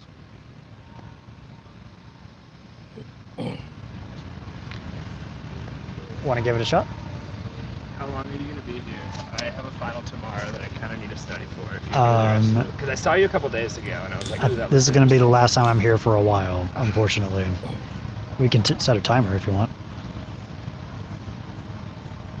Yeah, why not? All right, great. Awesome. I was chatting with some other friends of mine who do the same thing, similar thing. Street Epistemology. Have you heard of that yet? I have not. Great, cool. Well, it's like a Socratic way of having conversations, friendly, and cordial. Sure. Where someone makes a claim and someone else in the SE role helps them think through it with questions, and it's a lot of fun. Sweet. Do you need the umbrella right now? What is the umbrella? I've got the umbrella. I'm fine, thank you. It's almost I thought there was some special umbrella. It's just like a 5 to 10 minute window where people are blinded. I'm okay, don't worry about right it. there. Want to do headphones real quick? Sure. Okay, feel free to put those on. Oh, they're right here, my fault. Do you mind if I record and stream? Is that cool? Awesome. And what is your first name? Matt. Matt, M-A-T? M-A-T-T. Gotcha. Yes. My name is Reed. Nice to meet you, Reed. Nice to meet you. Yeah, so what would you like to chat about? You said you have finals tomorrow. Today what are you studying? I'm a cognitive science major, so I have a social psychology class tomorrow, and I just got out of a French final. Nice. Yeah, I'm not very good at French, so don't make me speak. Neither was I in college. Yeah. Even though I took it like all, through school, it was just never clicked with me. I guess that's something interesting. I think that it's valuable for people to learn a language, but I think that teaching it, the way they teach languages now could be improved, I feel like. My biggest problem has been making the things I want to say in English come out in French, but like when I have a pencil in my hand, I can do it pretty well. Whereas when I'm sitting here talking, it's harder to put it all together. And I feel like, I guess education in general kind of, people tend to like be able to fall, especially at a big school like this, people tend to be able to fall into the massive crowd and like sneak through without learning as much as they think, as like people think we have, if that makes any sense. Yeah, I remember I would study for the test, and a month later, forget everything. Yeah. It was, not the best use of my time. But getting context and everything, that's another part of it. And it's just social skills, getting that. Do you mind if I ask if and or where you went to school? University of Central Florida. Cool. In Orlando. Awesome. Yep. And this is also a very nice college, but very different. For sure. Similar size though. Yeah. So we wanted to talk about something. Sure. Let's get a topic going. Sorry, I'm bad at cognitive science. Yes. There's other things. It really could be anything. Politics, religion, spirituality, science, philosophy. I have a solid religious background if you want to prod me with some questions. Okay. All right. Solid religious background? Yeah. I went to Catholic all-boys school growing up. But my mom is from Texas, and she was a longtime Southern Baptist until realizing that their values didn't really line up with hers in the way she wanted them to, so now she is an Episcopal minister. So I've got a little bit of background. Okay. Yeah. We could chat about that, or just the central question, does a God exist? Is that the main claim in all religious topics? Yeah. Or something else? I think people tend to look for answers, and I think this is an interesting one because I don't think that people are looking for the answer without really knowing what the question is. Like you ask, like, is there a God, or like, why are we here? And I feel like those aren't like those are good questions, but they're not the questions that they're questions that are impossible to answer. And I feel like you can, I guess we'll start with, is there a God? Like, I think, is there some person in the sky controlling everything we do? No, I do not think that. But I do think that life would be kind of a bummer if we just had it and then it ended, I think people tend to want to grasp and reach for support. And whether that's family, friends, or religion, like, there are ways that people want these big questions answered. And I think every religion has, has very positive aspects. The values they preach are often positive, often about sharing with those around you, helping those around you, being a good person, however you take that, or whatever you take that to mean. But I think that when you have such massive organizations like the Catholic Church, or like, I think it's like 2 billion people are Islamic, something like that, like, it's easy for the message to get muddled by the organization itself in terms of staying afloat, staying powerful. And I think that it's good for people to be inquisitive and like reach for these questions, reach for these answers. But I think a lot of the time you have to find that yourself, and it's a lot harder to go to a place or a person and have them answer those questions for you. if that makes sense. Yeah. Yeah, so rather than maybe the boring question, does a God exist, there's other questions that might be more relevant. Like, I'm hearing questions like,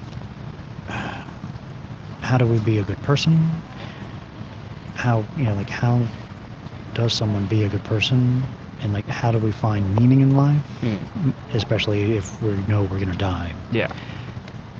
Those are the kinds of questions, potentially. I think for me, at least, like, life is about two things. It's about yourself and the people around you. It's easy to get caught up in either too much. It's easy to be too worried about who's around you, who you're associating with, who you're friends with, all the getting into gossip and all that sort of stuff. It's also easy to be too focused on yourself and be too worried about pressures or pushing yourself too hard or worrying about how people perceive you.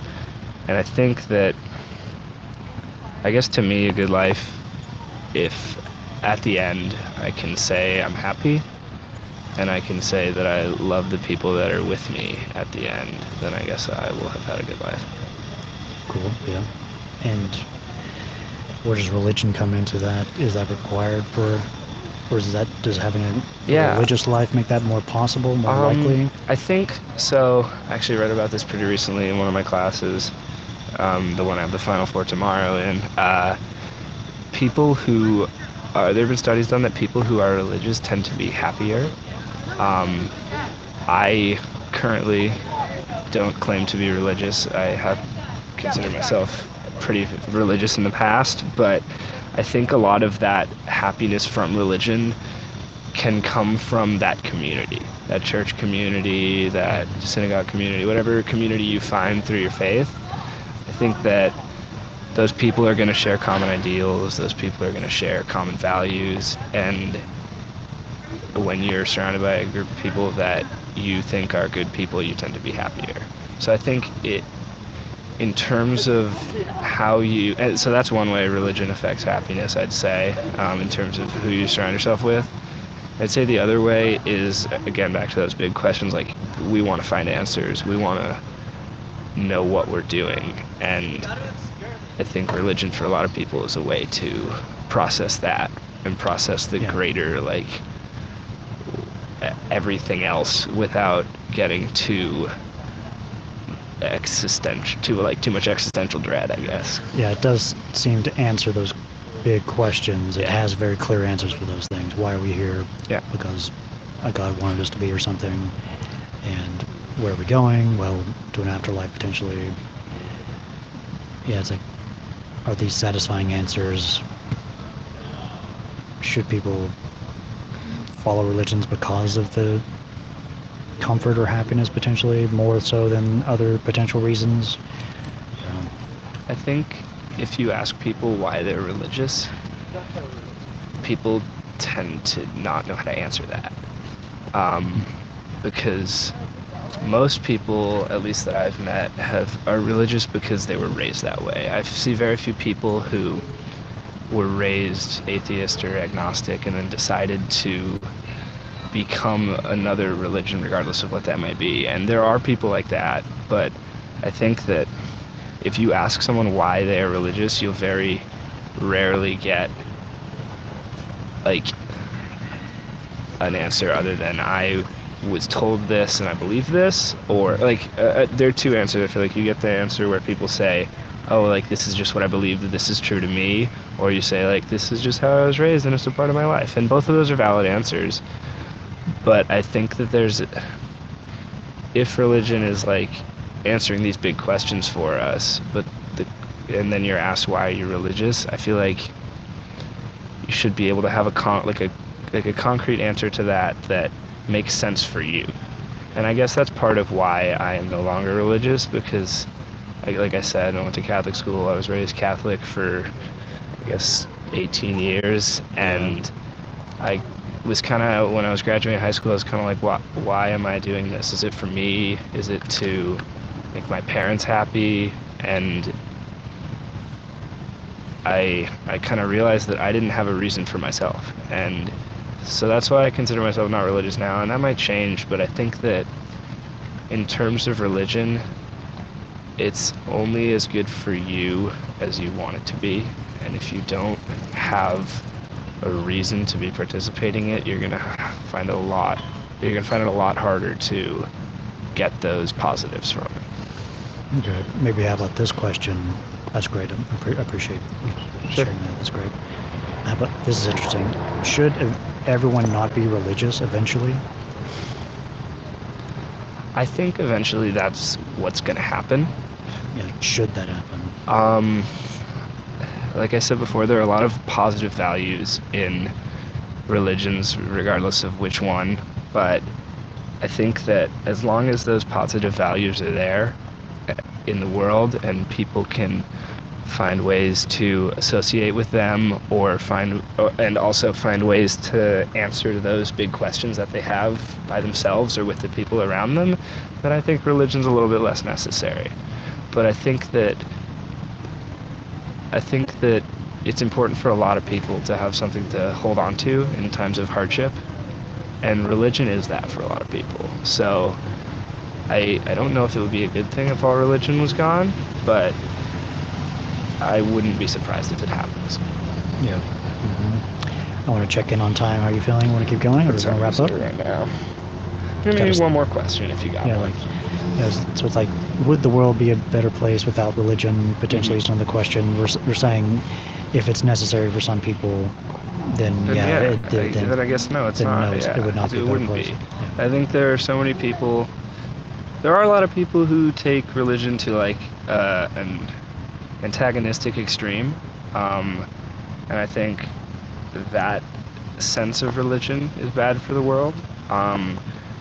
But I think that, like I said, there are a lot of people looking for answers to questions, and there are a lot of people that want something to like help keep pushing them, and they want. Sorry, it's a little bit of a tangent, but I've kind of been thinking about this a lot through college as I'm starting my junior year. It's like no one's really telling you what to do. No one's really like, this is how you do life. This is how you do this. You want to have a good career, you want to look at this place or go over here. And I think a lot of people like the idea that someone is with them, someone is planning for them, someone is with them when they're down, with them when they're up. And yeah, I think religion is kind of an important thing. Yeah.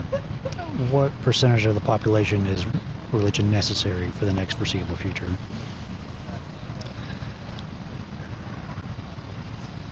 When you say Let's that, do say you mean like in the United States? Okay, yeah, but when you say, is it necessary? Do you mean you want the people? Like, you're talking about the percentage of people? I think people who couldn't find alternative ways to meet what religion's doing for people. Yeah.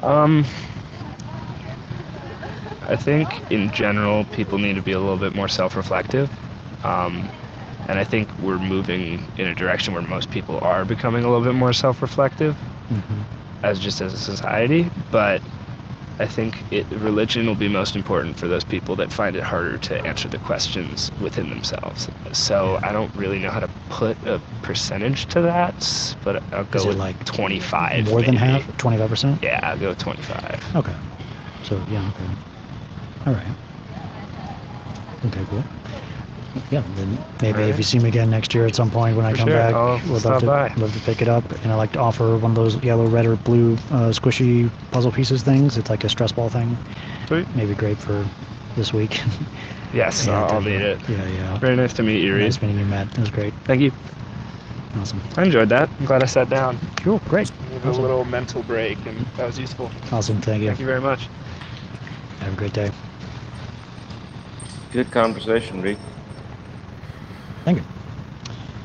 There at the end, when you guys were talking about, well, some people need. Sorry, I didn't ask that. You got my another person. My card here. Oh, it's on the thing. Oh, wait. Yeah. You got my links there. Thank you very much. Thank you. Sorry. At the end there, when you asked, or I think you guys were talking about how certain needs are met because of religion. Somebody's always with you when you're down. Someone's always with you. This and that. You asked a pretty good question. It was kind of like an abstract way to think about your second best way question. Like, what's the second best way to feel like you have these needs met? Which is really what we're doing, is like fishing for the true answer that would actually satisfy that need.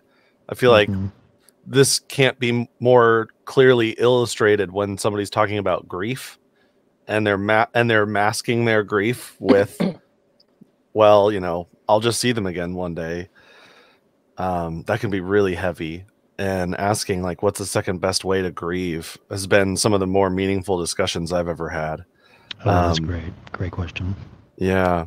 I like your question, Reed, when you asked him what percentage of the population is going to need a religion in the foreseeable future. I thought that was a great question. Thanks. Oh, hey. Sorry, how's it going? Yeah. I'm practicing this way of having conversation called street epistemology. Hopefully they'll turn that audio back up in a sec. More than hobby at this Yeah. point, but it's something I like to do. I would have liked to have seen him explore that percentage of the population a bit. I thought that was a good path to try to go down. Because I pondered, I had the same questions about the need for religion in the world, and yeah. Yeah. Are those good reasons? Are the reasons against it? Are those good reasons? How could we know? And I try to collaborate in that way. I try to keep my finger at it unless people ask. I just once a week, but I won't be here for a while. Unfortunately, this is the last time for a while. Your audio is down, Reed. I don't know if we can hear. It is a YouTube channel, yeah. Obviously. So it's a YouTube channel. Cool, cool. Awesome. Hey, well, I'll be here all semester as well. Okay. I'm a writer. What are you tabling about? Right over there, I sell poetry. Sell poetry? So I have 2 books, and they're independently published. So, Sweet. yeah, so I'm sure you'll be neighbors and partners here. Potentially, yeah. Yeah, it's nice to meet you. What's your name? Reed. Reed? Christian. Christian. I have a friend. Maybe he'll answer some questions for you. I'll go ask him. Maybe. I'll be here. Thank you. Sure. Cool. Another fellow person tabling here who writes poetry and I guess sells the poetry to the students. Wanted to know what I was doing. Anyway, where were we? Poetry. Yeah. Oh, we were just analyzing how that last talk ended. Yeah. And I wanted to try to find a question to focus on, but and that was interesting. Yeah, it's like, would the world be a better place without religion? It seemed like that's where we were going, and for how many people, if it is necessary I like for that. some people. Yeah, I've been exploring that own topic just in my own head for quite a while now, and that's a very interesting topic to me, because I'm not sure where I'm not even sure where I stand right now on the belief. I think of John Lennon's Imagine when I think of that question. Oh boy, yeah. Yeah, but I think to the guy's point that you were speaking with a moment ago, I think it's probably true that some people do need religion, because I think that. Oh, I'm sure. Yeah. Yeah, they need something to hang their hat on, especially, as you said, in grief situations. I mean, I wouldn't even dream of trying to yank the faith rug out from under someone in the middle of a grief situation. If someone is dependent on it, yeah. If someone is reliant on that as their grief coping mechanism or outlet to deal and process with those emotions, though I want to pose the question, like, what is the truest way to deal with actual loss and grief in a healthy way that doesn't rely on something we cannot know? Right? And if we only rely on things we can know, would that be a truer way to a better way to grieve?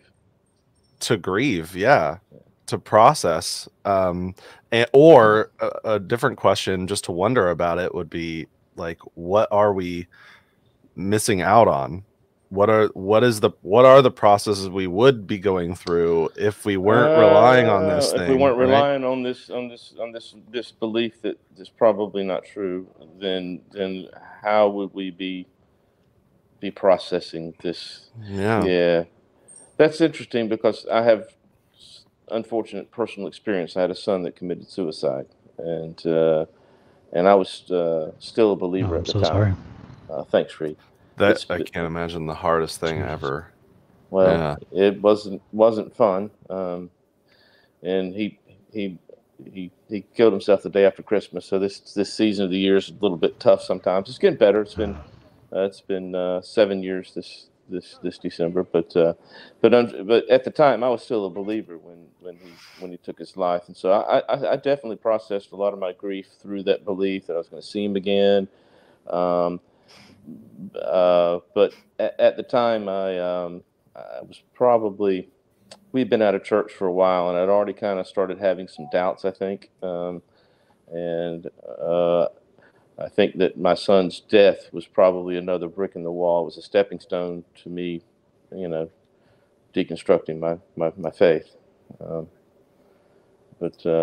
So yeah, I wouldn't have appreciated someone to come along in the throes of my grief and try to yank that out from under me at the time. That would not have been cool, and I wouldn't do that to anybody else. For sure.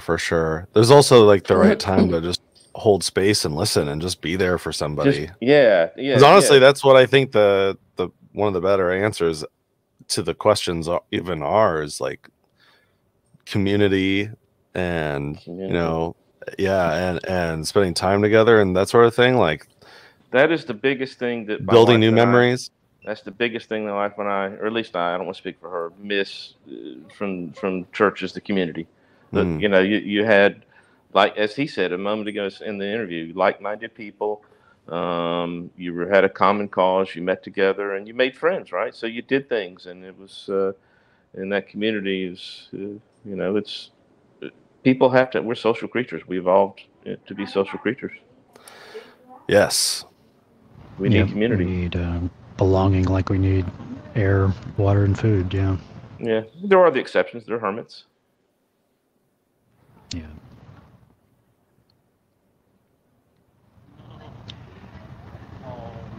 Yeah.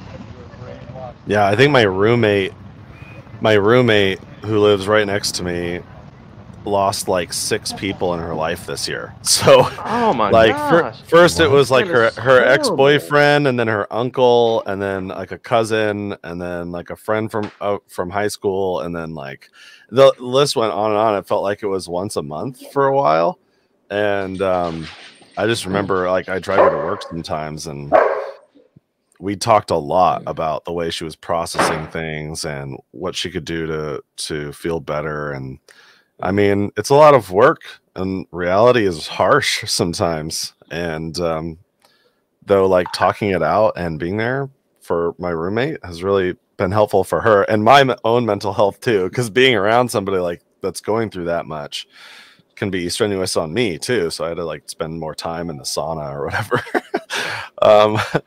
I'm just so lucky that hasn't happened to me this year. Yeah, it's not fun. Yeah.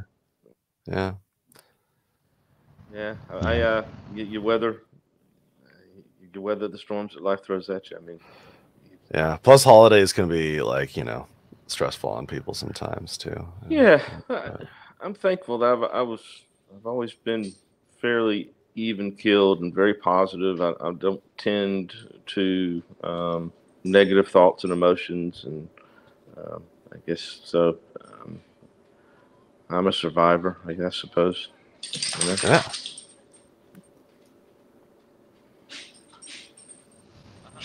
Cool. I love this format. I'd love for someday to have someone SE virtually. Like, I just turn the iPad around and someone in real life is being SE'd by someone here. Oh. Want to try that next time? Do you want to try that? That would be hilarious for me. I would love that. Yeah. Hilarious. I just want to if you find somebody who wants to talk about astrology, hit me up. That's my favorite. It's my favorite one to talk about. Anybody want to do an interview? I'm okay. Okay. I see. I've got a few topics there. Man, I can't find it. Sorry. Damn. I think we're in Almost. between classes. You're there at near final season, right? Yeah. People are taking their finals. I gotta plug my iPad in real quick. Hang on, I'll be right back. Okay. Okay.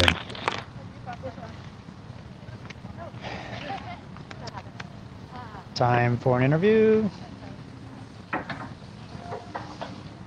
Okay.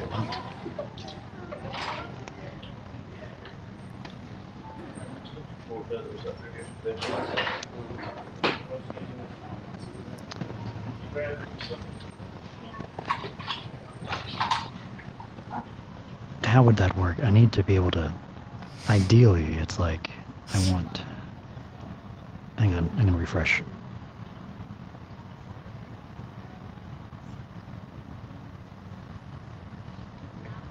Ideally, you want what now? Ideally, I want kind of this to be the main layout. It's really this. Oh, okay. But can I remove this?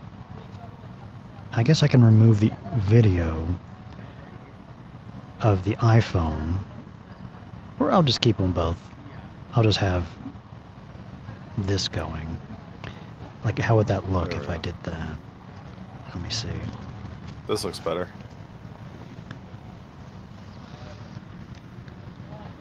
I've always wondered, like, how do you get the names to appear? Like, It's in the branding option. oh, in the branding.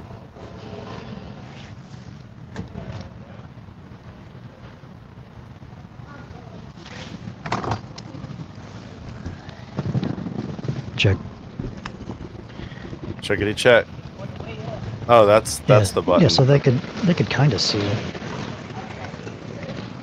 There we go. Okay. And then you could see them. That'd be hilarious to me. Let me take away my notes. Though, if they They could see see the more than chat. one, if they see more than one person asking them questions, do you think that would make them nervous? Yeah, I would not. I would only have one person. Okay. Yeah, for sure. Yeah, so Jeff would have to go. I would remove them. It might make them nervous either way, especially with the Yeah. size of this mic. Yeah, they can see the chat as well, so that's not the best. Can Oh, force right. one this without? Can I hide the chat in some way? Yeah, I can hide the chat. I can make the notes a section. There you go. Yeah, I'll do that. I can hide the chat now. Did you see that one? Yeah. I'll volunteer. I'll give it a shot, and you can whisper in my ear if I'm screwing something up. You know. Okay, if it's not astrology, I guess you can do it. Or- Yeah. I did talk to one. I did have one conversation in our town square with a girl who believed in astrology, but she was a little all over the place, and she had a guitar with her, and she was more interested in playing her guitar and be putting her on YouTube playing her guitar or something like that. And so it didn't make a good video to post. Are you softer in audio, Jeff, or no, than before? Did you put on headphones or something? A different kind of headphones? No. Is that better? Any better? No. Hello. Want to do an interview? I would love to, actually. I'm completely open, and I'm trying to test this different way of doing it with someone virtually interviewing you. I'm trying to practice this way of having conversation, and there's other people who are interested in trying to practice it too. And I would I'm love to. yeah. Well, feel free to actually take my seat. Actually. Feel free. And I've got someone here. Okay. This is Jeff. Hello. Feel free to put on headphones. Ha! And yeah. Welcome. go. Take it away, Hello, Jeff. hello. Hello. Hey, I'm Jeff, and that's Nathan down here in the. Yeah, I'm Nathan. Hi. Nice to meet you. I'm Zizi. Zizi, nice to meet you. So, what are you doing out here today? Well, it's finals week, and I'm kind of taking a break. I'm meeting some friends for lunch at 2:30 on the steps over there, so I've just kind of been walking around. Okay. Yeah. What are you studying? I'm double majoring in psych and public affairs with a minor in education. Oh, that's fantastic. Wow. So, how you doing on your finals, you think? Doing pretty well. I submitted my last couple papers yesterday, and tomorrow I have my last psych final for abnormal psychology, so that should be really fun. I just need to study for it, and I've had to write so many papers, so many words have come out of my brain in the last week, so just pushing through. All right. Okay, Zizi. Fantastic. So, what Reed's doing here is he practices, and I'm kind of a bit of a practitioner myself, and so is Nathan, something called street epistemology, and we just like to talk to people about beliefs they may have and the reasons why they believe them to be true, and just have a conversation, basically. Just I'd love to. Try to understand, another person's point of view. It can be about anything. It can be about politics. It can be about religion. It can be about the vaccine. It can be about burning sage in your house or ghosts. I mean, just some type of a belief that a person would hold that they may act on, and in the real world. Have you got anything that you'd like to? I saw on the topic paper over there that there's a topic of today for sex and gender. Okay. I think that sex and gender is like a topic that I'm very passionate about. I personally identify as like somewhat non-binary, and I do like they, them pronouns as well as she, her pronouns, and kind of exploring the the binary that does exist within gender and trying to break that is something that I'm really passionate about. So yeah, that's the topic that I was gravitated towards. Okay, so if I hear you saying that sex and gender are different concepts, is that what I'm hearing you say? Okay. How would you describe the fundamental differences between the two?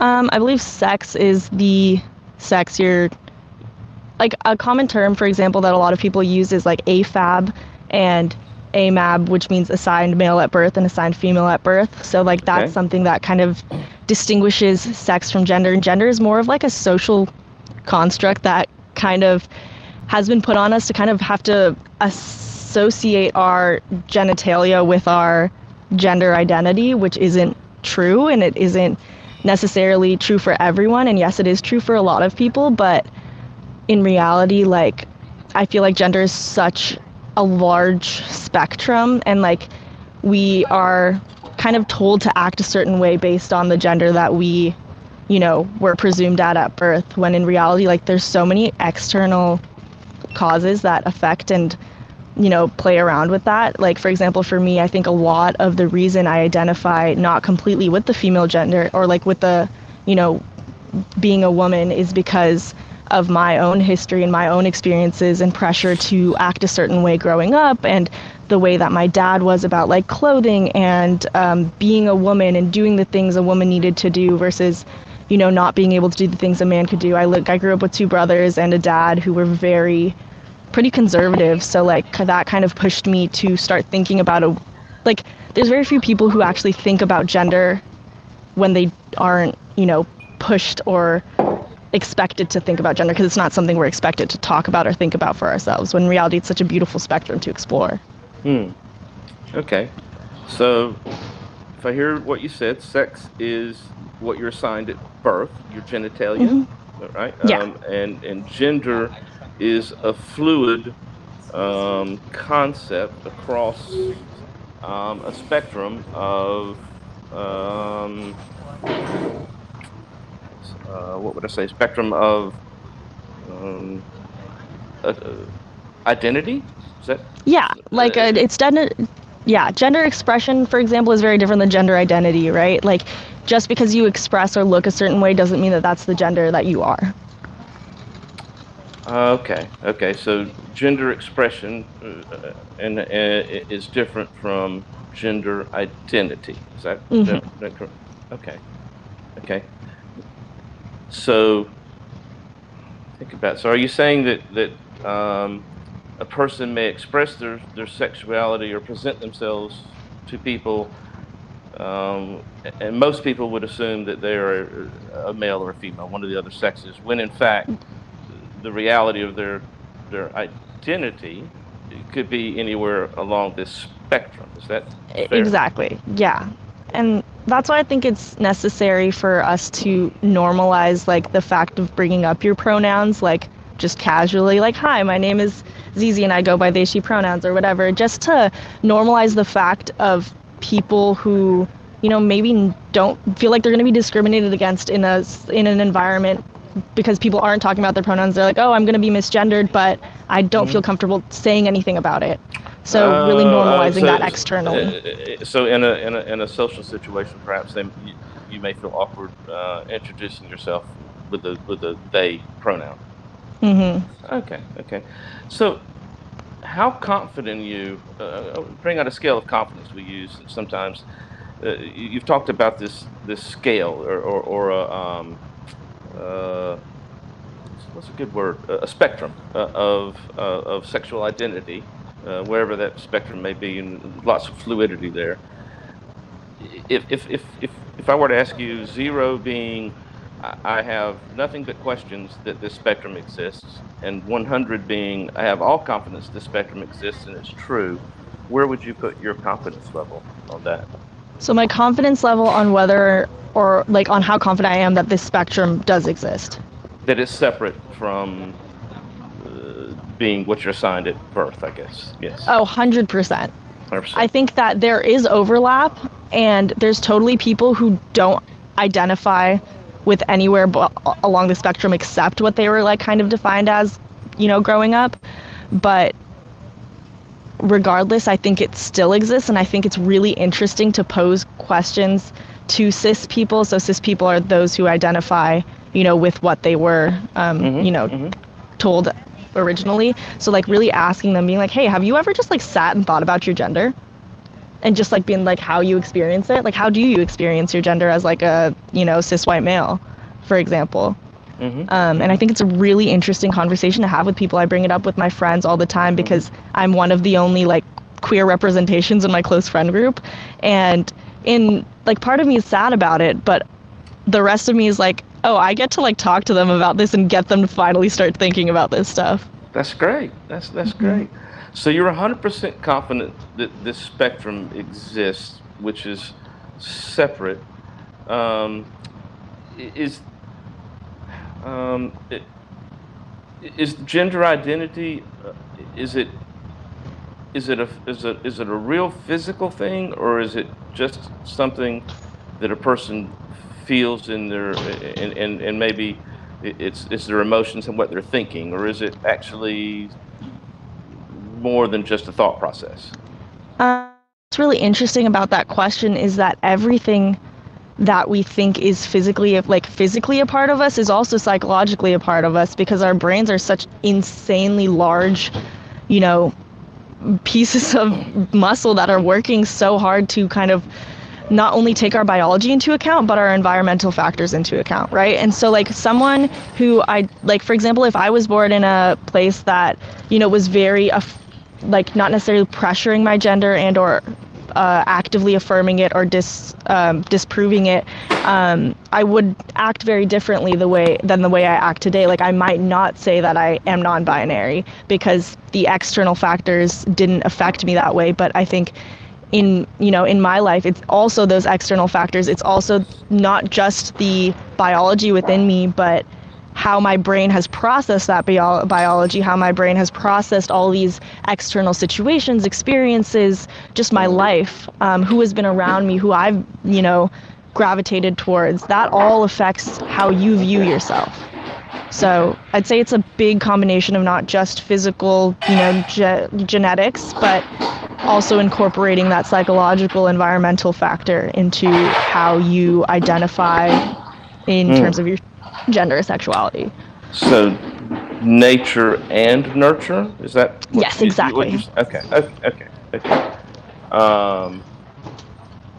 So I think what I heard you saying there is that the whole idea of gender identity is tied to some extent, a physical thing, maybe hormones, or Yeah. just Like or you literally, it could be how like I happen to have more testosterone than normal, like that too. Like it always, it's just so much that comes into culmination. all you in know? the middle. Okay. And so it's that along with the environment, the nurture, and what happens can lead a person down this spectrum. Then, right? So what's the main reason that you believe this spectrum exists for gender? I mean, if you're 100% confident, that's impressive to be 100%. So what would you say is the main thing that's convinced you that that spectrum exists? I think truly the main thing is that I've had so many conversations with so many different people, whether they, believe in the spectrum or don't. Like I've really just talked to as many people as I can about gender identity and stuff. And I think maybe it's just like experiences I've heard. Like you can't doubt what people are feeling. And when there's so much community around what these people are feeling, there's so much community I've found, so much community that I've seen other people find. I grew up with a couple of transgender friends who were very close to me, and that also kind of helped me redefine what gender is in my head, right? Because at first, growing up, no one really questions gender because it's just pushed on you, right? And you're like, this is what I'm supposed to know, this is what I am, moving on. And then I started, being in environments and spaces that allowed conversation to not be dictated by the gender binary.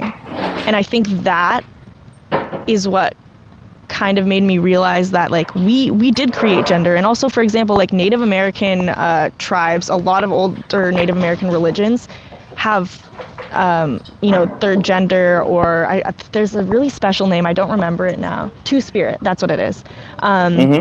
So, like, for example, the idea of two-spirit, that's a third gender that people completely understand. It's very similar to non-binary. It's also very different, and it's a lot more spiritual. But, like, looking through history, like, gender was never as stigmatized, I feel like, as it is today. Like, in a way, we think it's the opposite, but in my head, it's really we've put so many barriers on how people can express gender, and there weren't those barriers earlier, and now people are being like, oh, well, I can negate them, and I can be who I want to be, and I feel comfortable. So let me ask you a question. I want to take a little side journey. I want to get back because you said a couple of things that are very interesting to me.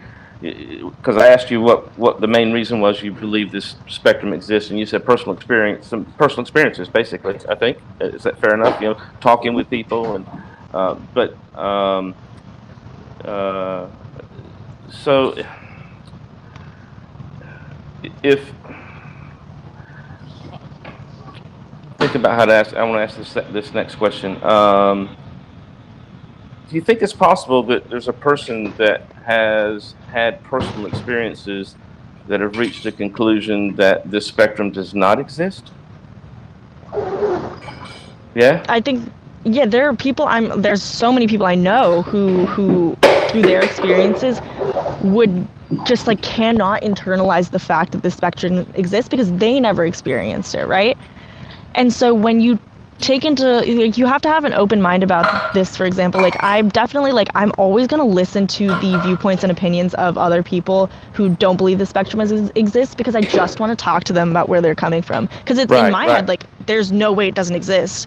But if there's someone who believes that, I want to know where they're coming from. Otherwise, I'm not gonna, like, there's going to be no benefit anyway. There's just going to be more divide, more an us and them dynamic. And that's what really frustrates me about the world we're in today, is that we constantly divide each other into us and them, us and them. And when in reality, the first step to kind of bridging that gap in this like politically polarized world is listening to what the other side has to say and really trying to understand it, even if it's hard.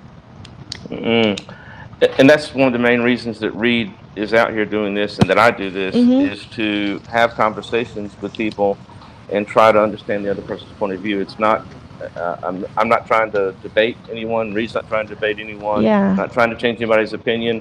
just want to try to understand. Yeah. Understand where this other person is coming from. Let me ask you a question. You talk quite a bit. You said a few things that are very interesting. That gender is kind of forced on us. Is that fair? I don't want to put words in your mouth. Oh yeah, I believe that. Yeah. Is it possible that there are some people that are born male, born female, that are just gender identity male and female, and nothing's forced on them? It's just who they are. Do those people exist? Okay. Yeah, in the world that we live in today, there's definitely those people that exist, but I think that's even more caused because we're not brought up in a way that has us question our gender. So you're saying if it was more socially acceptable to question your gender and live on the spectrum, then more people would not identify as cisgender, you think? Mm-hmm. Is that what I'm hearing you say? Yeah. Okay. All right. Because that's been at a certain... Sorry. No, go ahead. At a certain point, it's just... Have you even had that... Like, have you even learned about this information? Like, do you even know that there's a possibility for you to question your gender? Like, that's the main defining point, I think. Okay. Well, this has been a great conversation. I really appreciated this. Thank you very much. I don't have any other questions. Do you have any questions for me? Not specifically. I'm just very excited that I've always been walking up and down like Bruinwalk and seeing you here sometimes, and it gets me so excited. I never have the time, but I'm glad I have the time today because these are the kind of conversations I love having. I want to work in policy work and related to like a bunch of different things, specifically like correctional education and stuff. And I think the only way we bridge the gap of so many of these hard conversations and actually working towards policy that's going to fix them is having conversations like these. Yes. So I'm thoroughly inspired by y'all's conversations with this. But yeah, thank you. Get on YouTube and look up Street Epistemology. Reed is on there as Cordial Curiosity. There's a Street Epistemology channel. Nathan is on here. Nathan, I can't remember your channel. And I go by Honest Inquiry. And so, yeah, there's a whole community of people who do this thing where we just try to have conversations and understand one another. Awesome, wonderful. I will definitely be looking into that. Thank you. Thank you for the conversation, Zee. It was really great. I really enjoyed it. You too. Thank you. Thanks. Bye. Awesome. That's the first time I've done like the book. That was really awesome. That was really cool. Yeah, it was awesome. Thank you so much. Yeah, I think you're okay towards the middle. I mean, the beginning was a little hard, but then it fixed it. Yeah. Thank you so much. I'll be there in a sec. I always struggle with that topic. Let's do a yellow. Yeah. The fun. Yeah. But I hope to see you out here again. My questions are always about like trying to understand why people value the subject matter so much. Mostly just because I'm always wondering like how important it is. Like sometimes I wonder like how much time we spend during the day thinking about our own identities. And okay. And is that helpful or useful? Maybe. Yeah, like how I'm just this isn't even like SE that much. I'm usually like I'm curious like how like I just like to ask questions like how often do you think about your own gender each day? Do you spend a lot of time thinking about it? And I'm just curious, you know. I'm just I'm wondering like how it's important. Yeah. And then like I want to juxtapose those types of questions. So I'm asking questions about their own identity and how much time they spend thinking about it. And then I want to juxtapose that with how often they think about how important other people's genders are. Because I'm willing to bet that they're not thinking that other people's genders are all that important if they're seeking out equality among the genders and they want everybody to be treated as equals. Do they think of themselves as not equals? Or like I guess like I'm just curious why people are so interested. Why are they interested in it? Yeah. Mostly because like I wear fingernail polish, go out to parties and dance all crazy, do lots of like like I like Who to cares? do weird. Yeah, like Who cares, man? the more it doesn't matter to me, the more fun I'm having, and the more I'm being radically inclusive with the people around me. Yeah, right. And so so that's kind of like where my thought process That's is coming awesome. from. So I just ask questions from that vantage point of like, Well, did you guys have any thoughts on the conversation I had with ZZ? I mean, it's always a difficult talk to do identity. Yeah. So yeah, you did fine. I had to charge my headphones. I got it through like halfway, but it seemed to go really well. One question that popped in my head was like, would the world be a better place if everyone was gender fluid? Ooh. Maybe. I mean, if it's anything like Burning Man, then it would definitely be a better place. That's for sure. Well, I almost went down the personal experience road, almost like I would have done with the person of faith, right? Because it seems to be so relevant. But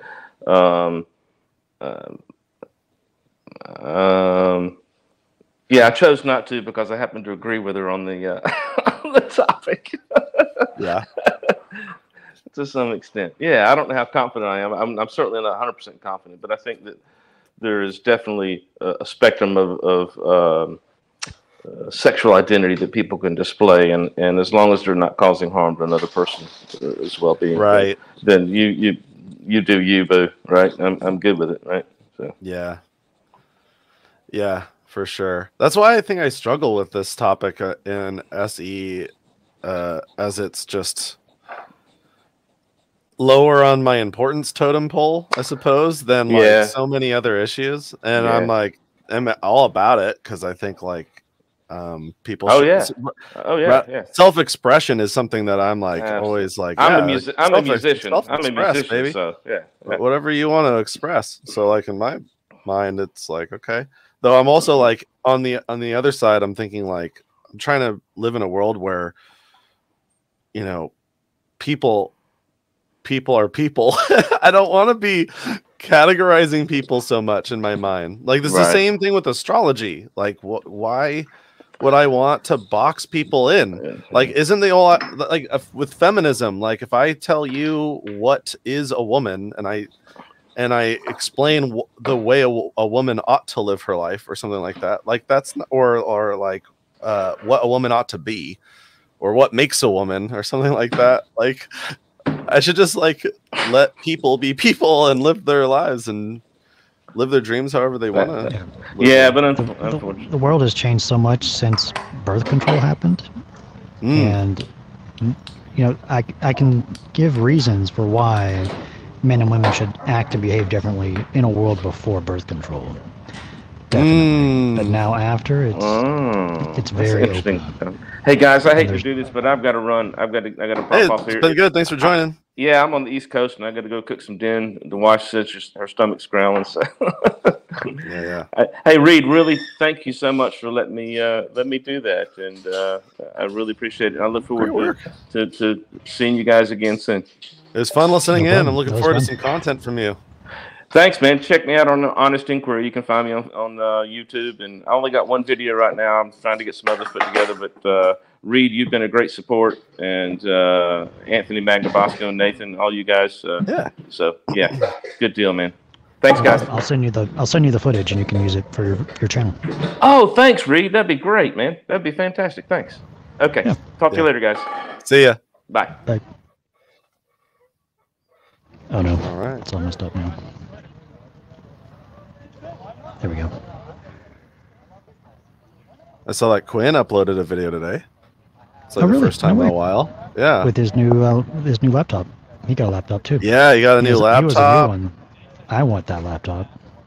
The Pro, the next level computer. Although I'm also kind of like thinking that I might want to hold out for the iMac Pro. Oh yeah, because that thing is going to be a powerhouse, and it's going to have like Pro a beautiful or the iMac display. Pro. iMac Pro. I was thinking about like getting the thing with the display. Although it's possible that I might just purchase a Mac Mini and get some sort of like crazy monitor. The thing though is that the monitor that nice goes for about as much as some Mac products anyway. So you might as well get a computer attached to it. Yeah. the new Mac Pro monitor is like just as much as the Mac Pro. It's crazy. Like HDR. It has its own, like, you know, cooling system. It's insane. Whoa. Yeah. Yep. All right, last hour. The ability to export a video in like 5 minutes would just be absolutely amazing. I would love that. Yeah, I've got the iMac Pro, and it for like a 45-minute video with my kind of graphics. It's like, yeah, 10 minutes maybe. 10, 20 minutes. Less. Not bad. Yeah. My last Daniel Ray video took me like 8 hours or something to export. So, yeah. Oh, really?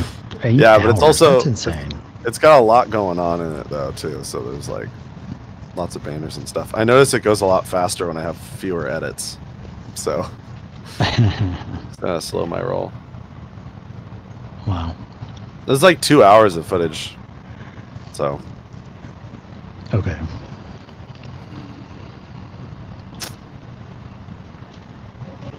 How do I... 2011 did that shit.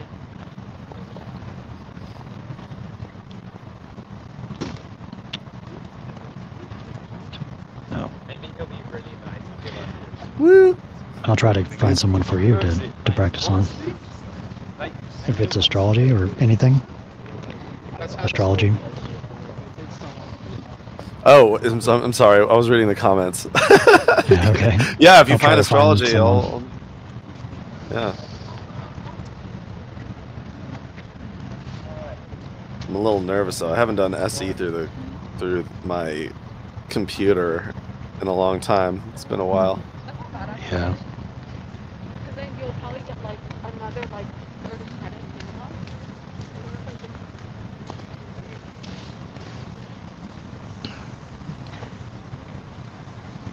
Got my like super wide GoPro clamped onto a little bench over there, and sometimes people knock it down. I have to put it back up. Maybe it's not the best spot.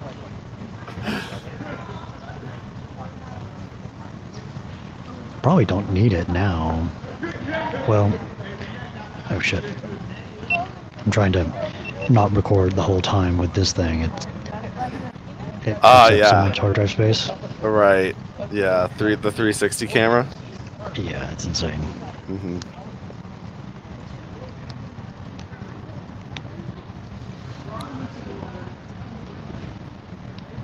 I was gonna get the new iPhone and use that as my new camera, since all my videos are just recorded on my iPhone XS. And if I have another phone, then I can just use 2 phones and have that whole upload process be streamlined through the cloud and everything. I just wasn't that enticed this year to buy a new iPhone and upgrade, so I'm just gonna wait one more year, I think. Okay. Yeah. Yeah, I'm amazed how well this streaming setup is working.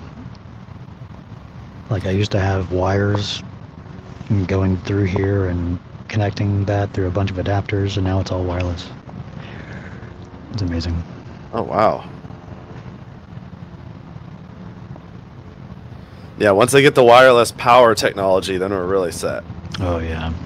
Yeah. Just, yeah. I heard that Apple's working on one of those, like, true wireless chargers. Or you just enter the room and your phone starts charging in your pocket. Well, I think that's really going to set off a lot of people who are already create some conspiracies. Yeah, people who are already really concerned with like Wi-Fi signals and 5G and 5G. I mean, I might be a little concerned about that. I mean, that is the one thing. Yeah. That would get me. That's weird. Get me thinking. I would feel a little uncomfortable. Yeah, I would have to wonder about pacemakers also. I'd be a little worried about that. Yeah. Yeah.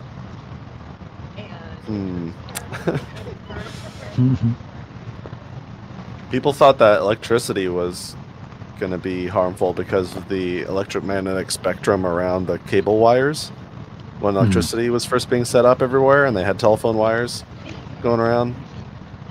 People in like the early 1920s were really concerned about it. You can like look up cartoon, like political cartoons of people getting like mangled up in wires. Hello. And like, beware of electricity. Do you have time for an interview? Sorry? Want to do an interview? I'm open. Sure. I Awesome. don't know how many contributions I will have to the topics listed. No problem. Welcome, welcome. Have you done any finals this week? Is that what's happening this week? Finals? Yeah, I did 2 finals and I have 2 projects due. Okay, cool. Awesome. I am trying to practice this way of having conversations called street epistemology. Okay. It's like a Socratic way of having conversations. It's a friendly way where someone comes up, brings up a claim, a topic, a belief, and I help them think through it and kind of reason about our reasoning together about it to try to figure out, why should someone believe this or not? That type of thing. Yeah. Want to do that? Sure. Awesome. I have a topic over there for astrology. That's a potential one topic to talk about. And I have another friend and enthusiast that's also on the stream with us. Like I'm live streaming as well. Is that cool? Yeah, that's cool. And I'm trying to allow people to practice with people. And would you like to chat with my friend about that topic, astrology? If that's Sure, yeah. yeah. Like, what are your thoughts on? Well, I'll let him talk about it with you. Should I put the headphones? Yeah, go ahead. Okay. Feel free. And I'll get this all set up. I've walked by this a ton. I've always been used to this. Yeah, you've seen me here before. Yeah, I've seen you a couple times. Awesome. Let me make sure this is working, and then I'll turn this around. This is Nathan. Hello. Hi, Nathan. Hey, can you hear me? Hi. I can hear you, yeah. Hey, how's it going? I hear it's finals week down there. It is, yeah. I'm like halfway through right now. I'm barely awake. I don't know how well I'm going to be able to, Sorry. if y'all good, to debate this, or talk, but, yeah, I'm halfway through.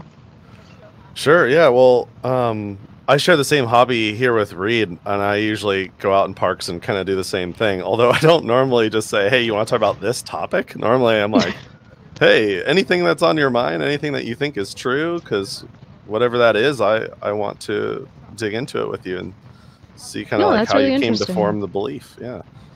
You can learn a lot just like listening to people about whatever is interesting to them. And I was just talking to Reed about how I sometimes in Portland get the topic of astrology a lot brought to my table, which is why he brought that up, I think. Yeah, it's a good topic. It's Yeah. Go ahead. You first. Oh, okay. Well, anyway, so we were just talking about that before, astrology, and I think somebody else came to the table bringing that up too. What are your thoughts on it?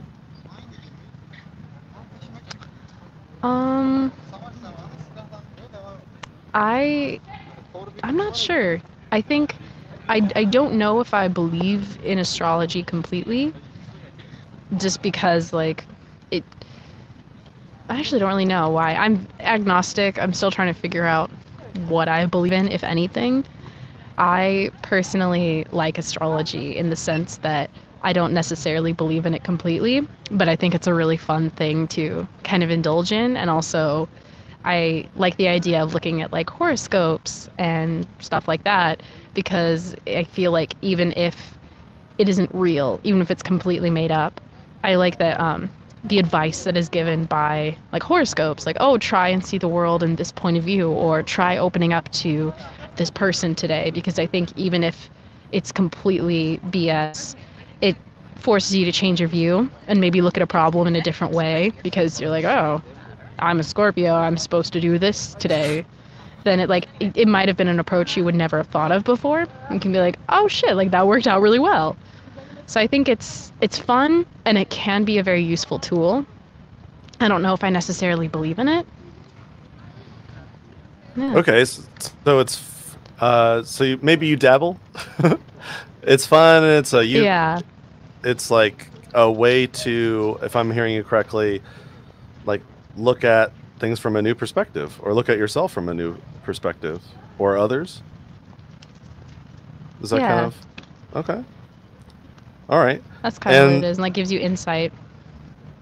And you said that you were kind of agnostic to the ideas as well. In street epistemology, we like to do this thing where we like to imagine how to quantify the way we weight the truth of something on a scale between 0 and 100. Like you could just say like some percentage or something. If 100 was Gotcha. there you go. If 100 was I'm absolutely certain, and 0 is I'm just filled with questions, where do you think you'd be? That's hard. I would say probably like here. If white yes. was 0, and Okay. dark gray was 100. Dark gray. If dark gray was 100, so you'd be mostly like filled with questions about it. Yeah, or I guess I have no idea, but it's not really something I think about often. It just kind of like if religion as a concept exists, it's just not something I put a lot of thought into on a daily basis. And also because I'm not really surrounded by religious people, so it doesn't come up a lot in conversations. So I just kind of forget it exists, if that makes sense. Okay, yeah. If it, so you're mostly filled with questions, what do you imagine people who believe in it, what number do you think they would give? The people that you know. Do you know some people that believe in it? I think it would be somewhere in the middle, like here-ish. Yeah. I know very few people who are deeply set in their religion and don't think about it or question it. And it's mainly people that are much older as opposed to like people my age. Every religious person I know that's my age is still very filled with questions. So. Oh, that's what that is. Okay. And then I'm curious. Yeah, that beeping. Yeah. Got to back up somewhere. Just taking. Yeah, it's taking his sweet time. He's not hitting the trash cans though. Perfect. There it is. There we go. Where do you think it came from? Like, how did astrology come about, do you suppose? I personally think that all types of faith and religion are almost exist as coping mechanisms for the idea that we truly do not know what happens after death. We do not know what governs our universe. And for a lot of people, it's very comforting knowing that there's something we can do to ensure that we will have some sort of peace for essentially eternity, aka something like heaven or nirvana, where it's like there is an end goal and we can strive, we can change something about this big, wide question that we can't control and we have absolutely no idea about. Wow. And I think that resonate with astrology that. is just one example of that. Right. Like people are getting something from this belief. Like it's helping them, it's from their perspective, it's helping them to, and correct me if this isn't right, I'm just kind of like grabbing onto some things that I heard. We have a lot of questions. No, I think that's right. And some people are. And it's. Go ahead. Yeah. No, it's like a way of answering. It's kind of. This is my friend. It's a way of answering, or at least trying to answer what we can't answer, and also like the human need to categorize things, to make sense of things. We tend to just kind of put them somewhere. And so like I'm guilty of making the joke of like, oh, she's a Scorpio, like of course she'd think that. Yeah. But it's like a way of categorizing and trying to understand people and gain insight kind of in an easy way without thinking. I think that kind of helps us also gain more control over people and understanding them. So what do you suppose would be the second best way, other than this thing, to feel like we gain control over our ability to understand ourselves or other people? I personally think that, I don't know if there's like a better method. I think it's much more of like just allowing people to believe whatever they want to believe, as long as it's not directly harming others. Like having, just letting people like exist in their religious communities, and not, as long as no one is hurting anyone. I really don't, like, if it works as a coping mechanism for you and you strongly believe in it and it gives you a feeling of purpose, a feeling of safety, then, you know, go for it. Great, fantastic.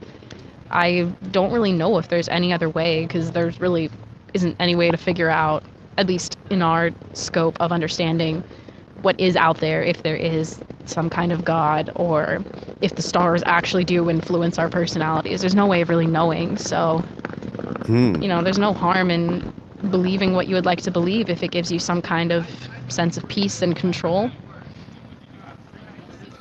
Yeah, if it provides us a sense of peace or control, and it's not harming anybody, then it's kind of a live and let live sort of philosophy for you. Yeah. Do you think, so this is a hypothetical, and I'm not, yeah, just, so this is just a hypothetical. If it weren't true, would the belief be harmful?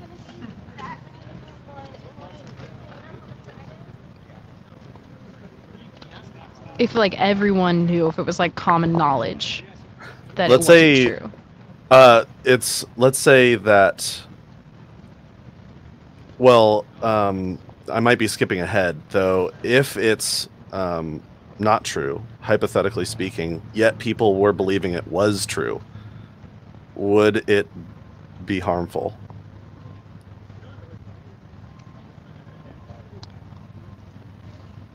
I think, it's a difficult question. Normally I would say no, as long as they're not forcing other people to believe it too. I would say. I think you can, personally, I think anyone can like believe whatever they want to, and if it is incorrect or harmful to themselves, it's kind of like a that's your issue kind of thing, as long as it's not like trying to convince other people that that is not the truth. Which I think that in that situation it would be like incredibly harmful, and I think Yeah, should like be looked at. shoving but, your views down somebody else's throat. Yeah, that wouldn't be ideal. yeah. Yeah. Yeah, Okay, but well, if it's like you're only harming yourself, there's not really much anyone else can do about it. All right. Well, thank you for answering my questions. It's really brave of you to come on here in front of a microphone and all that. Do you have any questions for me? I'm a totally open book. Not really. I'm really glad I sat down and talked to you, though, because I've walked by this stand like 8 times on my way to class, and I've always wondered, I've always been in like a hurry or late to something. I always wondered, like, what is this? This is my first time ever like doing this through a computer to somebody like in public, like you're doing now. Really? Normally I'm the one sitting at a table, or I'm at a festival or something like that, or at a park. And so this is my first time like talking to a camera and then like communicating through an iPad or whatever I'm on right now.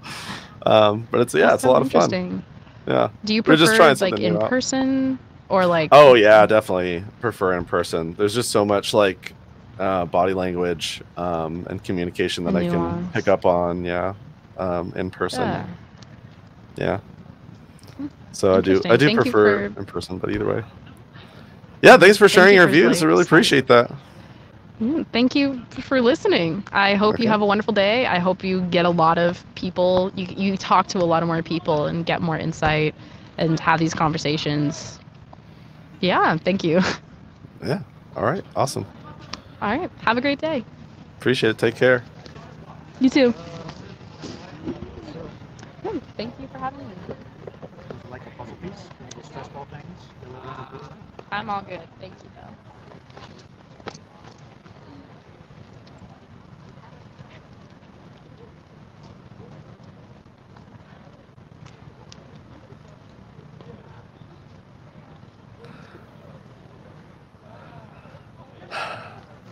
Looking for your headphones. I realize now I could have. Oh, wait till you get your headphones on. What? I realize now I didn't even ask like what would bump you up or down. I didn't ask any disconfirmation. Yeah. And that's mostly because I was trying to figure out the importance thing. Because I think like if it's not, I feel like there's always like sometimes in astrology talks there's like a downplay of like the importance of the investigation. And so like before I ask questions about how we could investigate to slide on our scale, I want to know how important it is. And if it doesn't sound very important, the disconfirmation questions are a little, there's less at stake for them. So that's probably why I didn't go down that road, though probably next time I should have done that. True. So it wasn't that, she didn't have much confidence in it. She had a lot of questions. So are you then inferring it's not that important to her? That's probably fair. Yeah, it seems like the topic overall might have been like less important for her, and then also yeah, like because I want to ask questions about how to slide on a scale to figure out what our disconfirmation criteria might be. Though if we're not really thinking it's all that important, then I want to make my questions about why it would be important, especially if it's false, which to me is so much more of an issue that people aren't thinking about than, I mean, if it's true, that would also be really helpful because then I can like dig into the right source material. Yeah, like maybe SE can be, once we get into these, psychosocial motivated claims, we're really trying to drive down to focusing then on questions that how to have good, wise strategies for meeting these things and whatever it's really doing. That's what we're trying to get to in terms of the conversation. Not so much about really the existence of whatever, if it's really driven by other things. Get to that conversation because that's where really it's what it's all about, really. Yeah, that's good. Yeah. You want to talk about astrology? When you said that, I was like, oh no. I'm just hanging out practicing this way of having conversations called street epistemology. What's this way of having conversations? It's like a Socratic method style where someone comes up where I'm in a questioning role and we're trying to collaborate together to reason about our reasoning. It's not so much about what we believe, but why. Yeah. Socrates didn't have a great end. I know. I'm going to try to avoid the him. My favorite there? Or something that somebody hasn't talked to you about today. I haven't talked with anyone about what's on there. Oh, what's the top right one? Yeah, top right is biggest problem no one's talking about. I haven't done that one yet today. The biggest problem I think nobody's talking about is marketing to children. Okay. I have a strong vendetta against marketing to children. I'll sit down. Yeah, feel free. A vendetta against marketing to children. Like kids, obviously they're like the most susceptible to marketing because, they're very impressionable and, like what about marketing wouldn't stand out to a kid? It's colorful and bright and I think that,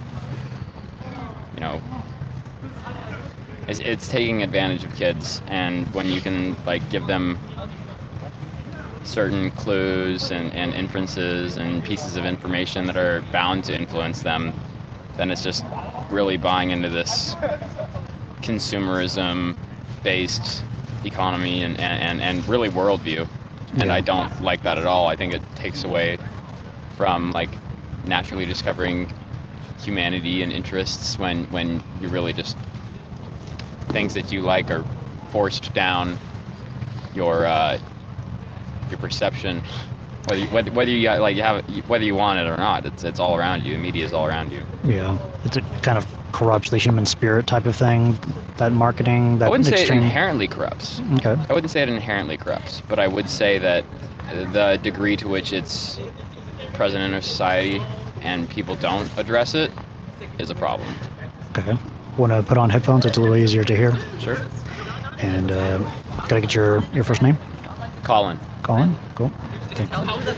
My name is Reed. Nice to meet you. Nice to meet you, Reed. Cool if I record and stream and stuff. Sure thing. Nice. There's only like a few people watching anyways, and what doesn't matter to me. All right, so any time constraints? Nope. Anything? Cool. All right. And the claim is like we should not market to children. I think that at least a conversation should be had. The conversation should be had. Right. About what marketing to children does, the purpose of marketing to children, and when this marketing is present, like what are the positives, what are the negatives? Because I'm strongly of the opinion that the negatives outweigh the positives, but I'm just one person, right? And the fact that these things exist mean that some people are on the other side arguing the other thing.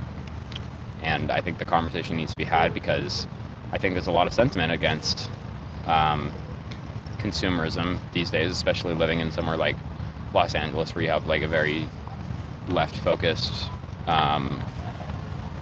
group of people.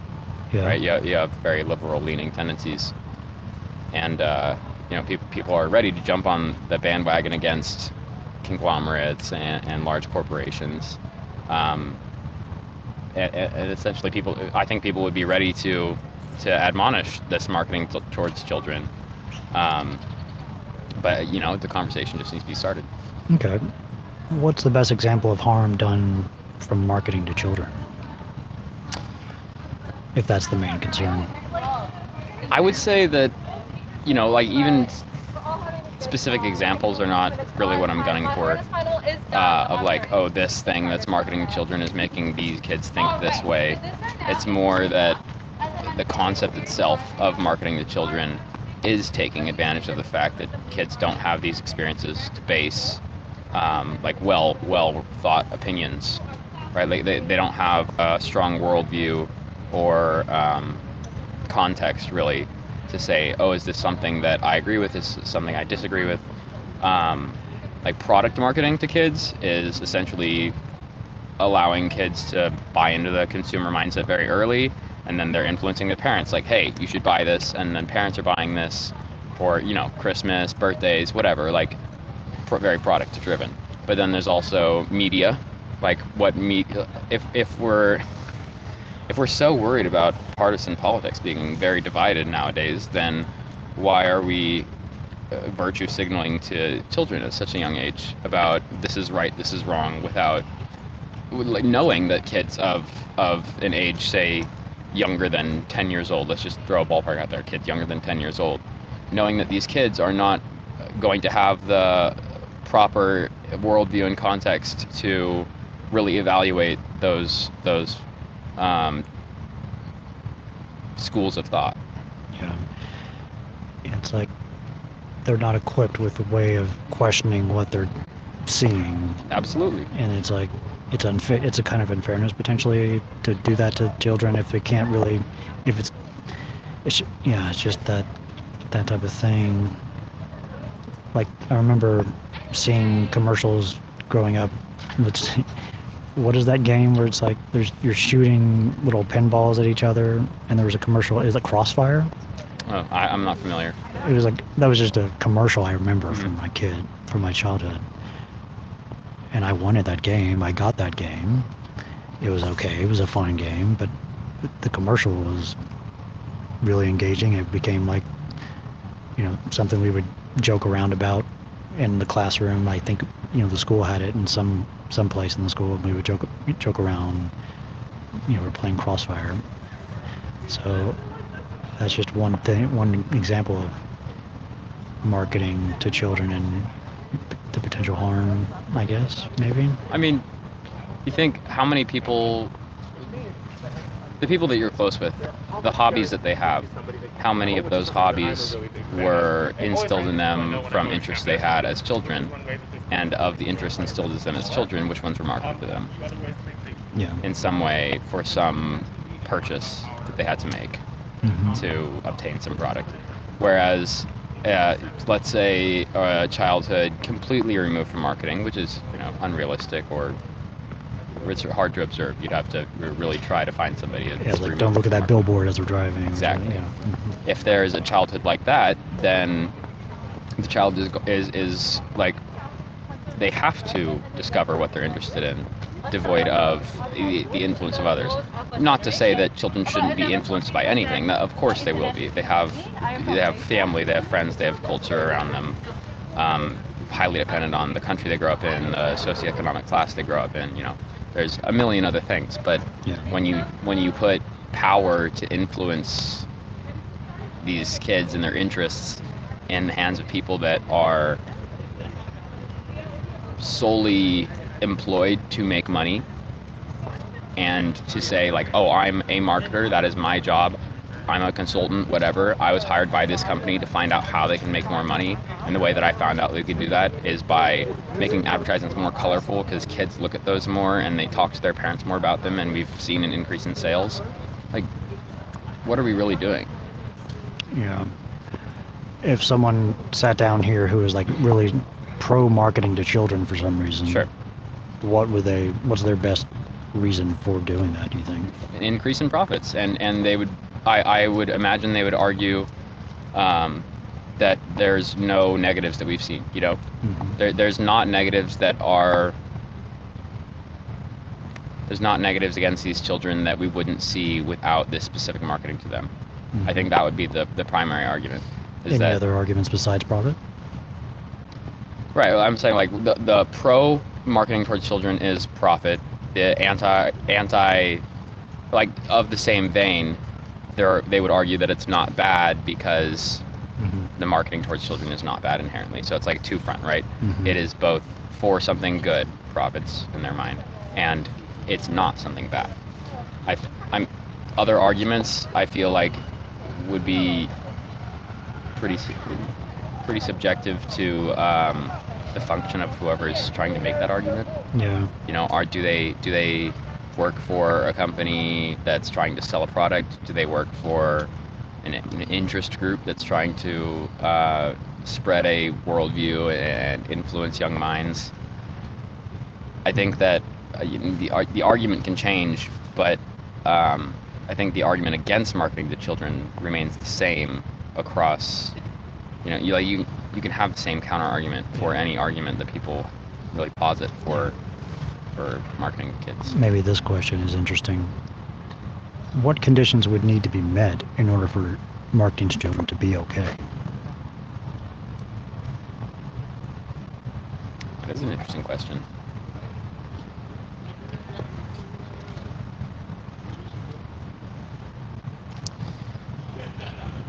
I'm not sure, because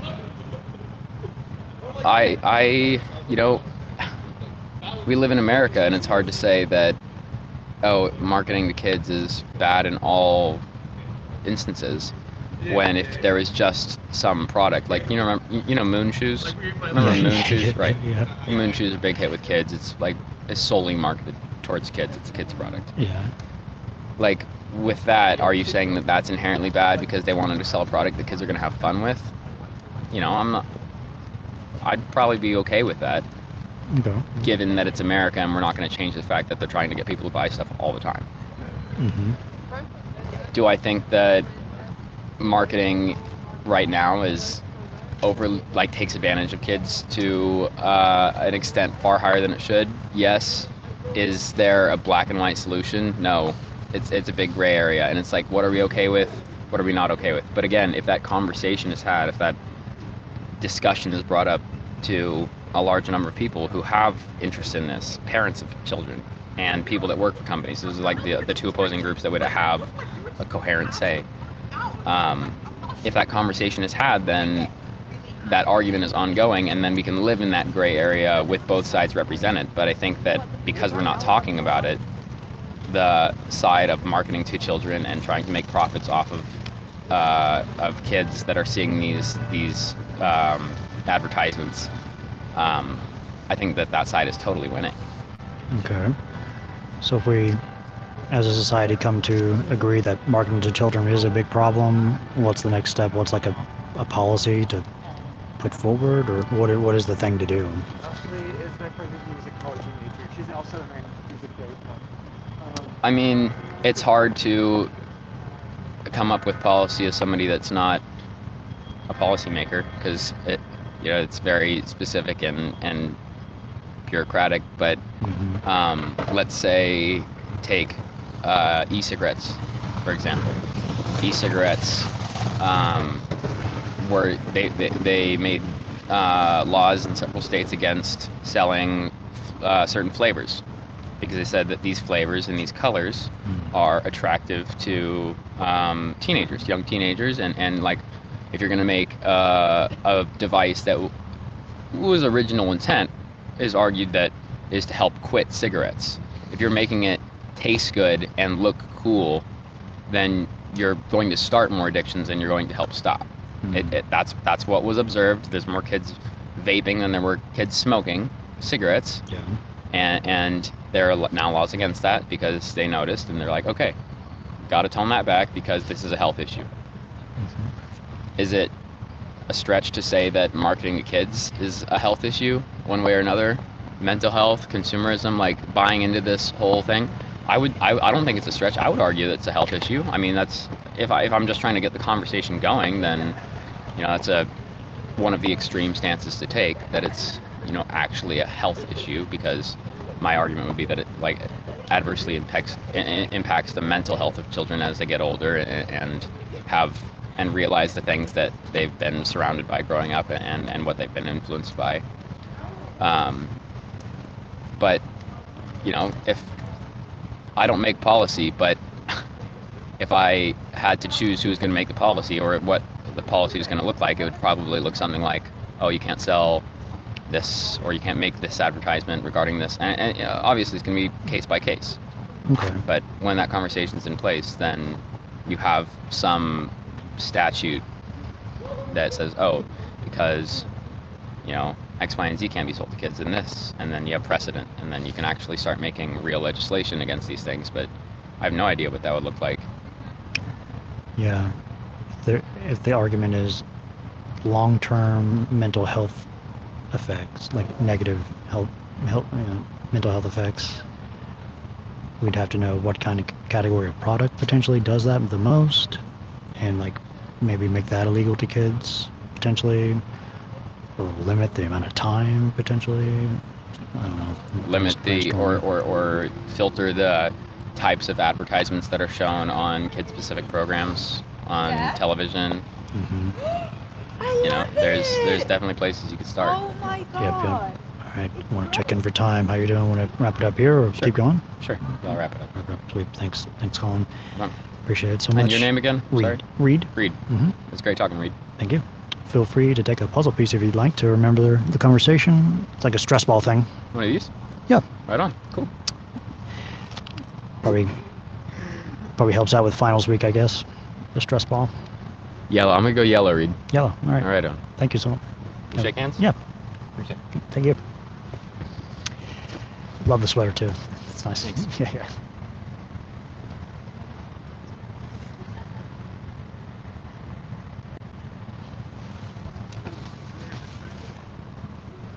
Oh shit. Comments.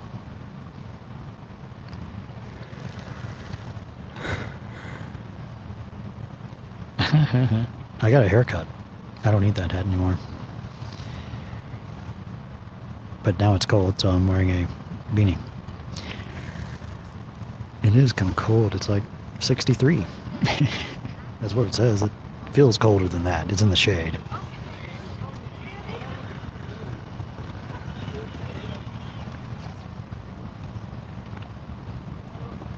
Is Nathan still here?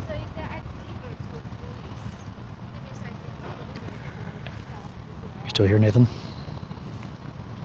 You're not on video.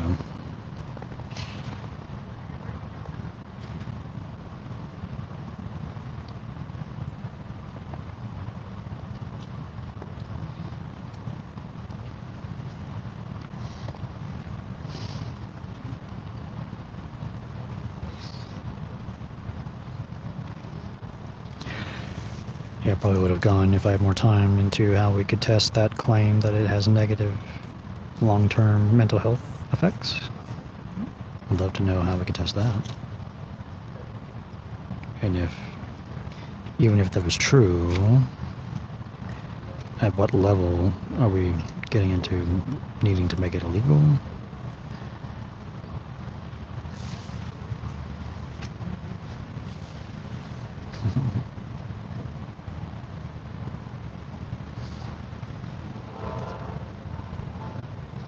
Would you actually be so kind to take my...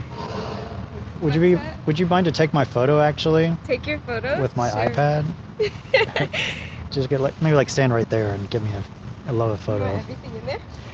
Yeah, can you do it sideways? Sideways? That's kind of crazy with the iPad.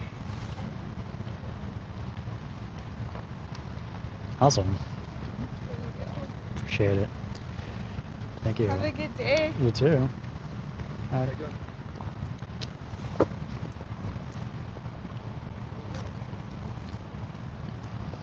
Nice.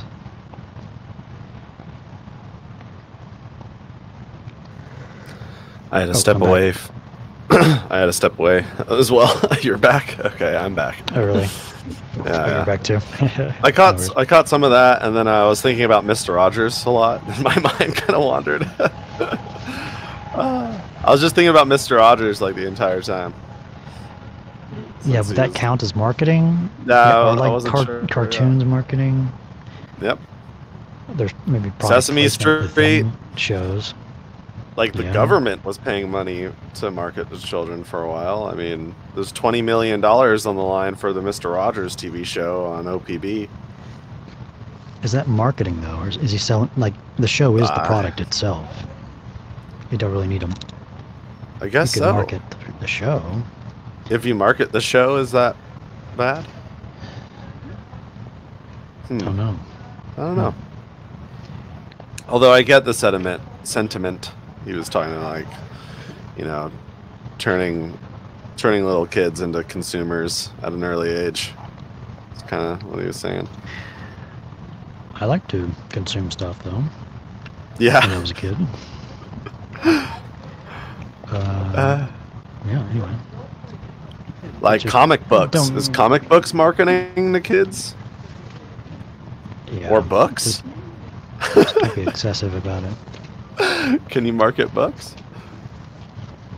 Yeah. Well, today's been pretty fun, pretty successful. Yeah, there's like some things I should be doing right now. I should be finalizing my final edit for Daniel Ray right now and exporting it. And then I got a test drive because I'm gonna edit out a bunch of sections, I think, and then I want to send it to a few people to test it, to see if it's good, and then upload it. So hopefully next week. That means I have to do something today. And Halo Infinite just came out, so I might be playing that a little bit. I know. After I get off. I sure since Halo Reach. So really? Oh wow. I'd have to get back into it. Oh well, hit me up. I'm a Beastmaster. It's my gamer tag. Yeah. Beastmaster? A Beastmaster, and it spaces between the words, and that way, when I kill you, it says you were killed by a Beastmaster. Wow. Yeah, it's pretty lame. You gotta make a gamer tag though. You gotta just keep going. I made that like 10 years ago, and it just was like, I'm not changing it. It's just the way I've done it. So, and I think it just finished downloading, so I'm ready. I made a video in 2007 on my personal YouTube channel, like a Halo 3 midnight launch vlog, and people comment on that thing every day, like lamenting at how they missed that time. It's like, oh, the Halo 3 time. Yeah, it was the greatest of all the Halo games. Yeah. Yeah. Miss those days. We'll see. I like the new Infinite. It's fun to play. It's kind of hard. I'm getting my ass handed to me all the time, but it doesn't stop me from playing. I'm still winning matches, so that's all that matters. Great. Quinn, I also need to see Quinn's new video from Quinn Questions. Just came up today. Where did he shoot that video? Let me see. It looks like it's at the park that he's filmed some of his other ones at. and Okay. the title is Noah God is ... Oh, nice. So that's exciting. later. 16 minutes long. Yeah. Oh wow. No nice. doubt he used his new computer to make it, so that's pretty cool. Yeah. Looks like he's got microphones. He's using that DSLR. That DSLR camera. Yeah. It's gonna be nice.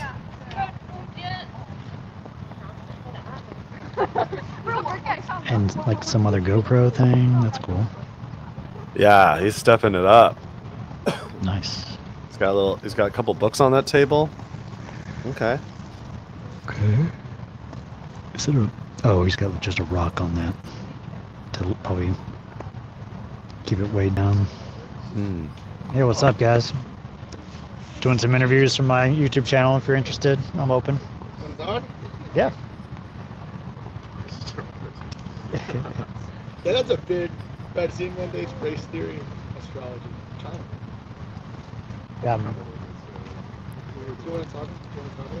I gotta say. When do you come out? You here every day? Usually here on Wednesdays, although I won't be here for a while. I'm going home for the holidays, and then. Talk for like 5 minutes. I don't know what I talk about. I don't know shit about astrology. Whoever's not talking can listen in if they want.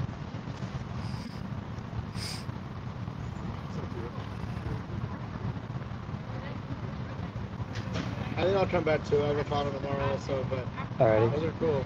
You're back. I don't even know what it said. Yeah. Sweet. You guys are going for the vaccine mandate one, Yeah. Good luck, man. Thank What's your you. channel? Cordial Curiosity. Cordial Curiosity. Want to take a card? Yeah. Yeah, for sure. There you go. Which side do you argue? Do you have a set side, or do you talk the I try to opposite? keep my opinion out of it unless people ask. I like it. Try Gotcha. to collaboratively That's think cool. about it. Yeah. All right. Good luck. Thank you. Take care of it.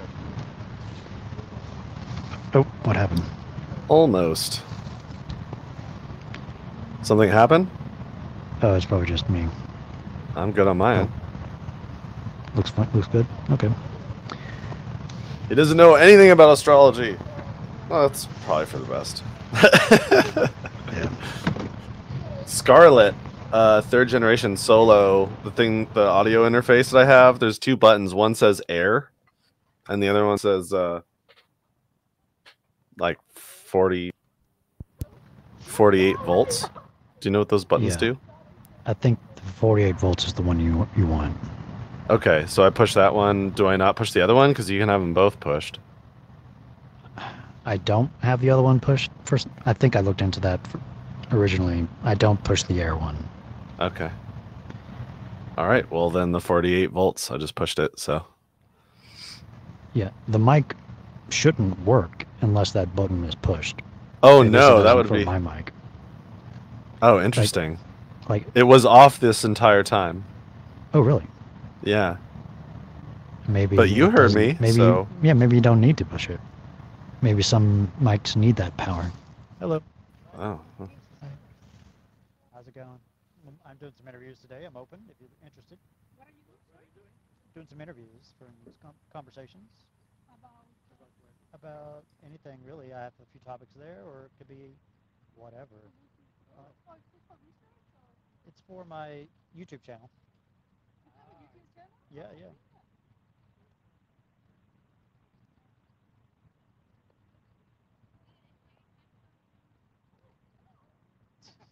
Gotta watch out for those things.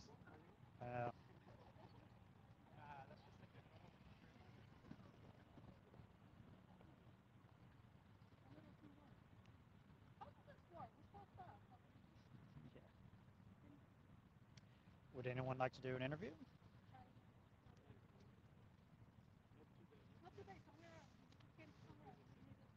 No worries.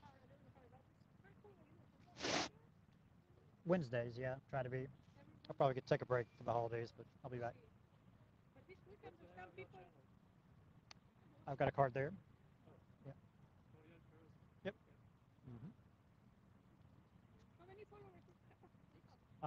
My main channel, I'm nearly 16,500. Just whatever is interesting in the culture at the moment. Yeah. I can. Mhm. So have you seen to set up How do I do it? no, do you need to ask permission? Oh, Because I'm thinking we're thinking of doing something no. not to interview. I just set up. I haven't had an issue yet, so I'm fine. Brilliant. Yeah. We're trying to do this to be able to give flyers on our Yeah, they're lax in this area. It's That's a what. nice area. Yeah. Brilliant. No, I would love to do interview. We'll have fun.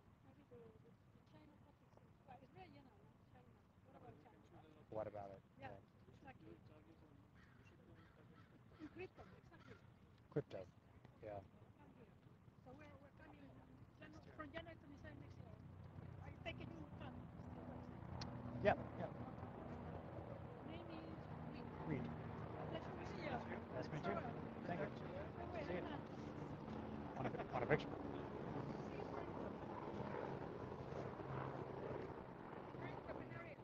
All right. Thanks. See you. See you. Hi.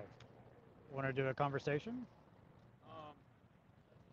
about what you're doing? Would love to chat with you. I don't know. Thank you. No worries. Okay. Sure. Oh man. Oh shit. I think I almost had some Mormons. Oh. Yeah, that could have been nice. There's like a whole series on Anthony's interviews they're doing on the Mormon Stories YouTube channel and podcast.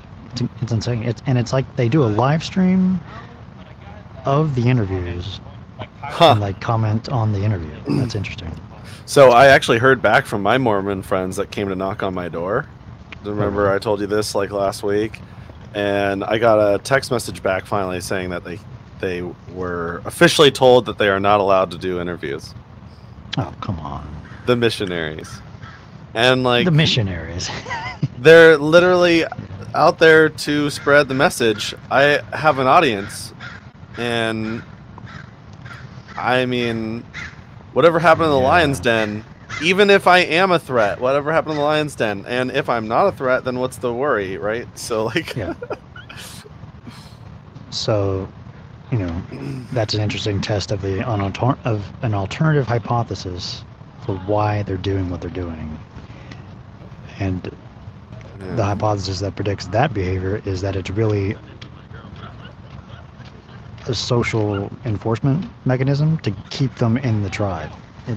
It helps, it makes them feel more solidarity with the Mormon tribe. Like they're there in that key time of their life where people usually start questioning and try to figure out who they are.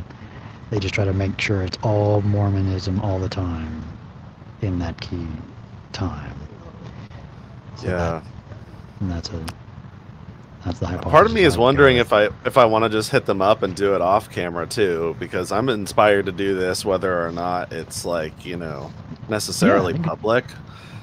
Because some of my best talks have just not been recorded. They've just been like out at a party or something. Usually it's house parties. That's where my SE shines the most. But it's just like, do I really want to set aside the time? I'm already doing so many things. But I would really like to talk to them. They seem to be really interested in the hobby. Yeah. Yeah.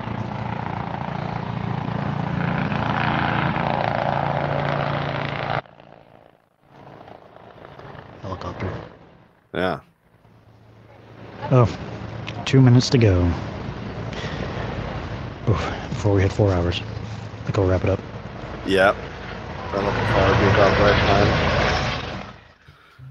I learned the hard way not to go too long doing SE, because I've been out there for like 8 hours before. Nice music, by the way. Oh, yeah? Sounds very nice. This has been a Cordial Curiosity live stream. Thanks for watching, everybody. I love my new mic. Thank you so much. Yeah, sure. Oh, and it came with the pop filter. That was a free thing. The pop filter, yeah. Now I can ASMR like the best of them. Uh, All right, Reed, it's been good, man. cool. See you later. See you, dude.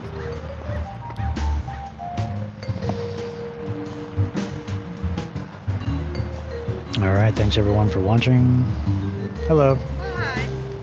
How's it going? I'm open to doing some interviews if you're interested. Yeah, I let people bring up the topic and I help them think through it with questions. Yeah. Oh. Wait, can we do two at the same time? Ideally one-on-one. I can have someone listen in if that's cool. Okay, we can do one-on-one. Yeah. Here's the headphones if you'd like. Okay, sure. Whoever wants to. Whoever's talking, yeah. Phil can.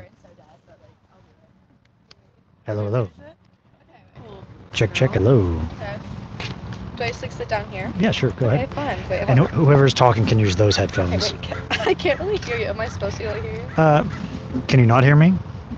Check, check, hello. No, I hear you fine. Okay. You sound good. Here, I'll take those headphones. Okay. And you can use those. Which one's here? Right. Those headphones? Oh, yeah, okay. How you doing? What? Are these working? Interviews. A little study break. Hang on. Exciting. Good to see you. Check. Oh, yeah, now I can hear you. Yeah, there you go.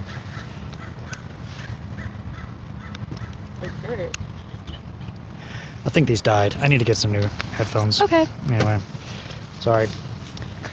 Anyway, welcome. Nice to Thank meet you. you. Nice to meet you as well. What's your name? Reed. Reed. I'm Malika. Malika, awesome. How do you spell that? Mallika. L-L-I-K-A. Yes. Gotcha. Yeah. Sweet. And yeah, let me make sure things go in here. Do you mind if I record? Is that cool? No, go for it. I'm already recording. Anyway. Okay, beautiful. Fine. Sweet. So yeah, what I do here is like to chat with people about whatever and let them bring up a topic and I help them think through it with questions. Okay, cool. Yeah, it's like a Socratic method style. It's called street epistemology. Have you heard of it yet? I actually haven't, so this is cool. Ah, thanks. Have you seen me here before? This is the first time. Oh, cool. So, first time for everything, but yeah. Nice. And it's finals week, right? How's it going? Oh yeah, we were just working on a final project for tomorrow. I'm almost done, so Okay, nice. we're almost there. Sweet. Excited for break? I am. Good, yeah, same, definitely.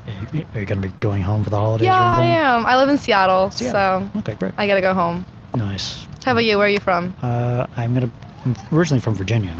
Cool. But I have like family now in Naples, Florida. Oh yeah. So you're gonna go back there, or just kind of stay right here? Yeah, I'm going to go back next week. Fun. Mm-hmm. Nice. Meet up with my brother and my family. Aw, that'll be so fun. Mm-hmm. I'm looking forward to it. But I'm like behind on presents. Like. Oh, gotta get on that. Gotta get on that. I need to like get on that really fast. I feel you. Mm-hmm. All right. And there's some topics over there on the board. Anything look interesting? Let's talk about religion. That seems cool to me. Yeah, I want to do that. Yeah. Let's do it. Religion. There's a bunch of questions we could ask about religion to focus on. What's a good question that you like to focus on about religion? Let's see. I feel like let's talk about kind of like, okay, when I think of religion, right, each person, like they obviously follow religion because they feel passionate about that, like they feel strong about their own religion, but then it's hard for others to be accepting of like different values or like actually polar opposite values. But how are you kind of supposed to accept like someone as a whole if they do have like differing religious values from you do? Yeah. Do we need to believe the same things people believe in order to accept them? Right, yeah, exactly. Yeah. Yeah. What do you think? Well, I don't know, because it's like, Something as important as like that, the religious, right, yeah, like religious question. if something like you strongly believe like at your core is different from what someone else believes, and you find out, like I've had a ton of friendships, right, where I meet a person, I'm like, oh my gosh, you're so cool, I vibe with you at a core, and then I do learn something and I'm like, oh, that's actually the exact opposite of something that I hold super like strongly to my belief, like my morals. So then does that destroy our friendship? I don't know.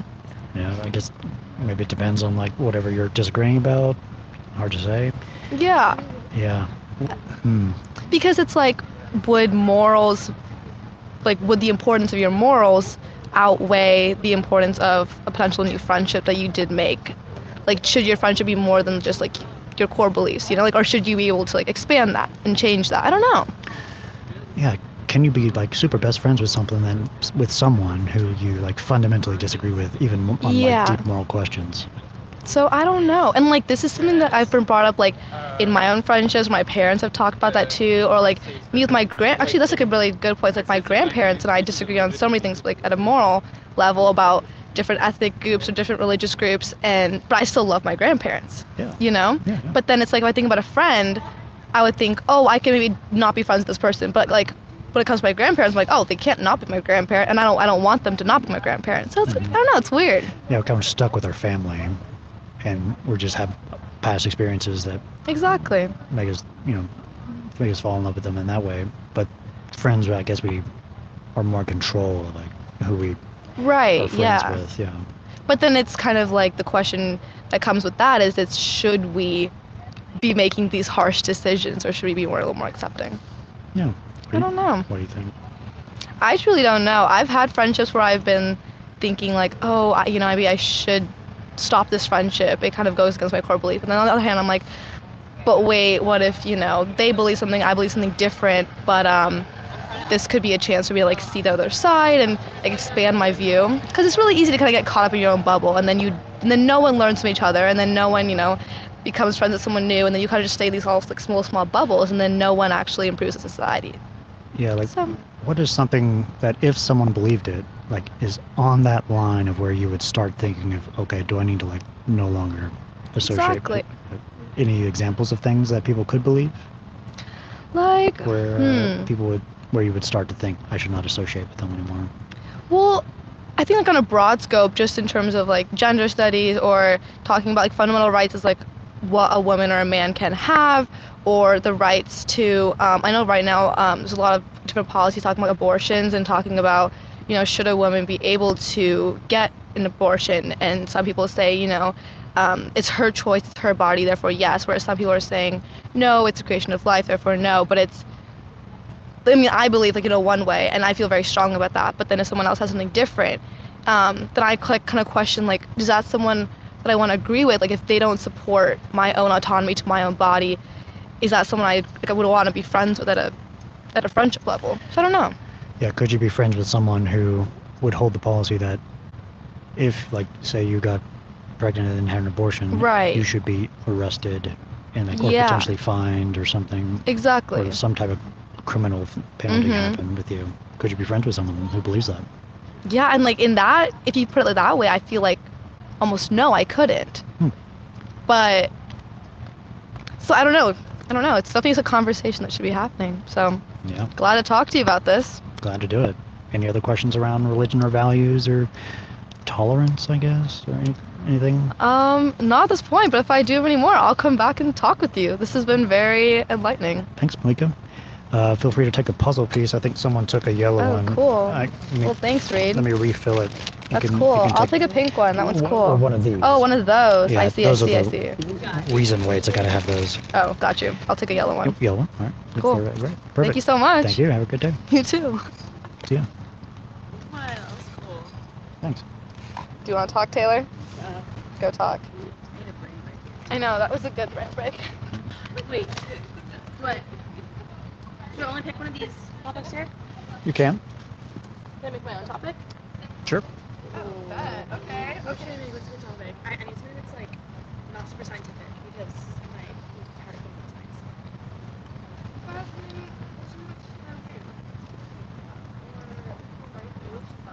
Do you have any recommendations of other topics that are like less about vaccines, religion, China? Something more general, maybe. That top right one is a pretty broad one. That The biggest problem no one's talking about.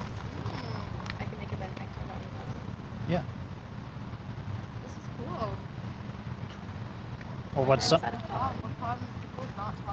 Or what's something you believe that other people, if they found out that you believed it, would think you're a bad person?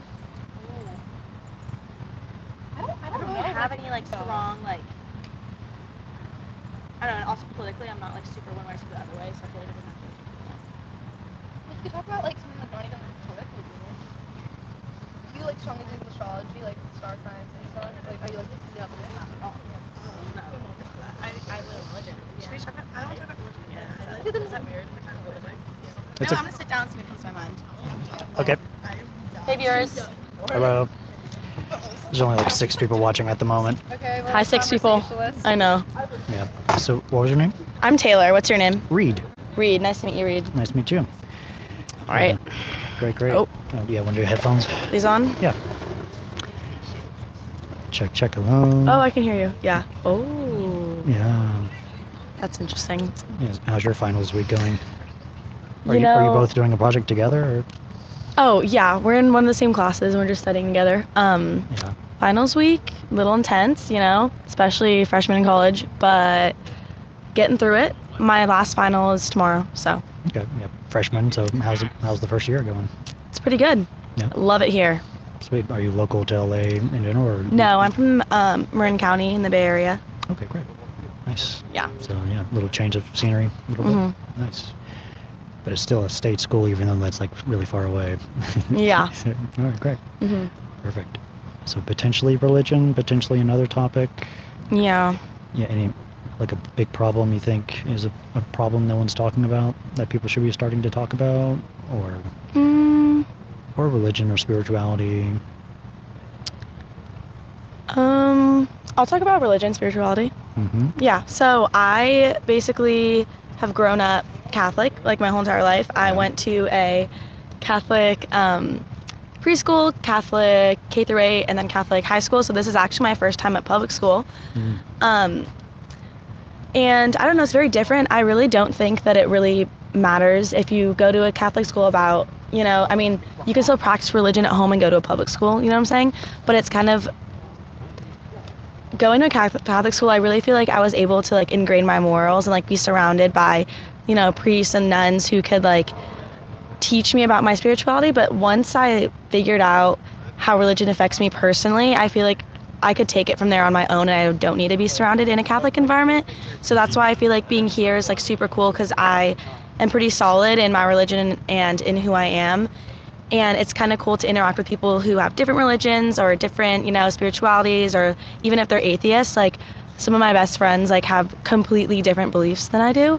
And we still get along perfectly. And I don't think that should be like a defining factor of like a friendship or a relationship, unless their morals, like they can have beliefs, but if their morals like contradict like their actions, or if that's like, if you're married to someone and you have to talk about like, having children or like dealing with abortion and like you feel different ways, I think that's when it really starts to be a problem. Gotcha. Cool. Yeah. Cool. Yeah. It's like culture shock almost, like very different. Yeah. People are very different. And so you mentioned you're friends with people with varying different beliefs, even like people with no beliefs in terms of religion. Yeah. Have you had conversations about that or anything? Yeah. With my friends that are like atheists, I would like just talk to them, about like why I believe in God, but my religion and my beliefs also evolve. So like with like listening to what people think, like I am firm in my beliefs, but I like can understand where they're coming from, because my religion when I was, in kindergarten is incredibly different than where I am now, because it's changed. It's changed a lot. And it was more just like textbook, like growing up, like learning about the Bible, like taking everything in the Bible literally, which I don't really believe in like certain, parables and stuff. I'm looking more at the message. And I don't go to church a lot, like, and I probably should, but also I feel like my religion is more about, being a good person and knowing that my job on this earth is to help other people, and not just live for myself. And I feel like believing in God and having a Catholic background and parents who really emphasize altruism and just doing nice things for others is a great way to like live your life, and like regardless of like what the specific religion is. It's more about morality and like how you treat other people, because that's what matters. Gotcha. Yes, I'm hearing that, it's an important question is how to be a good person. And one potential answer to that is to follow this religion. I think religion is a guiding factor, but I don't think it's the end-all be-all, like, only way. Yeah, is this the best way currently for you? The best way for me?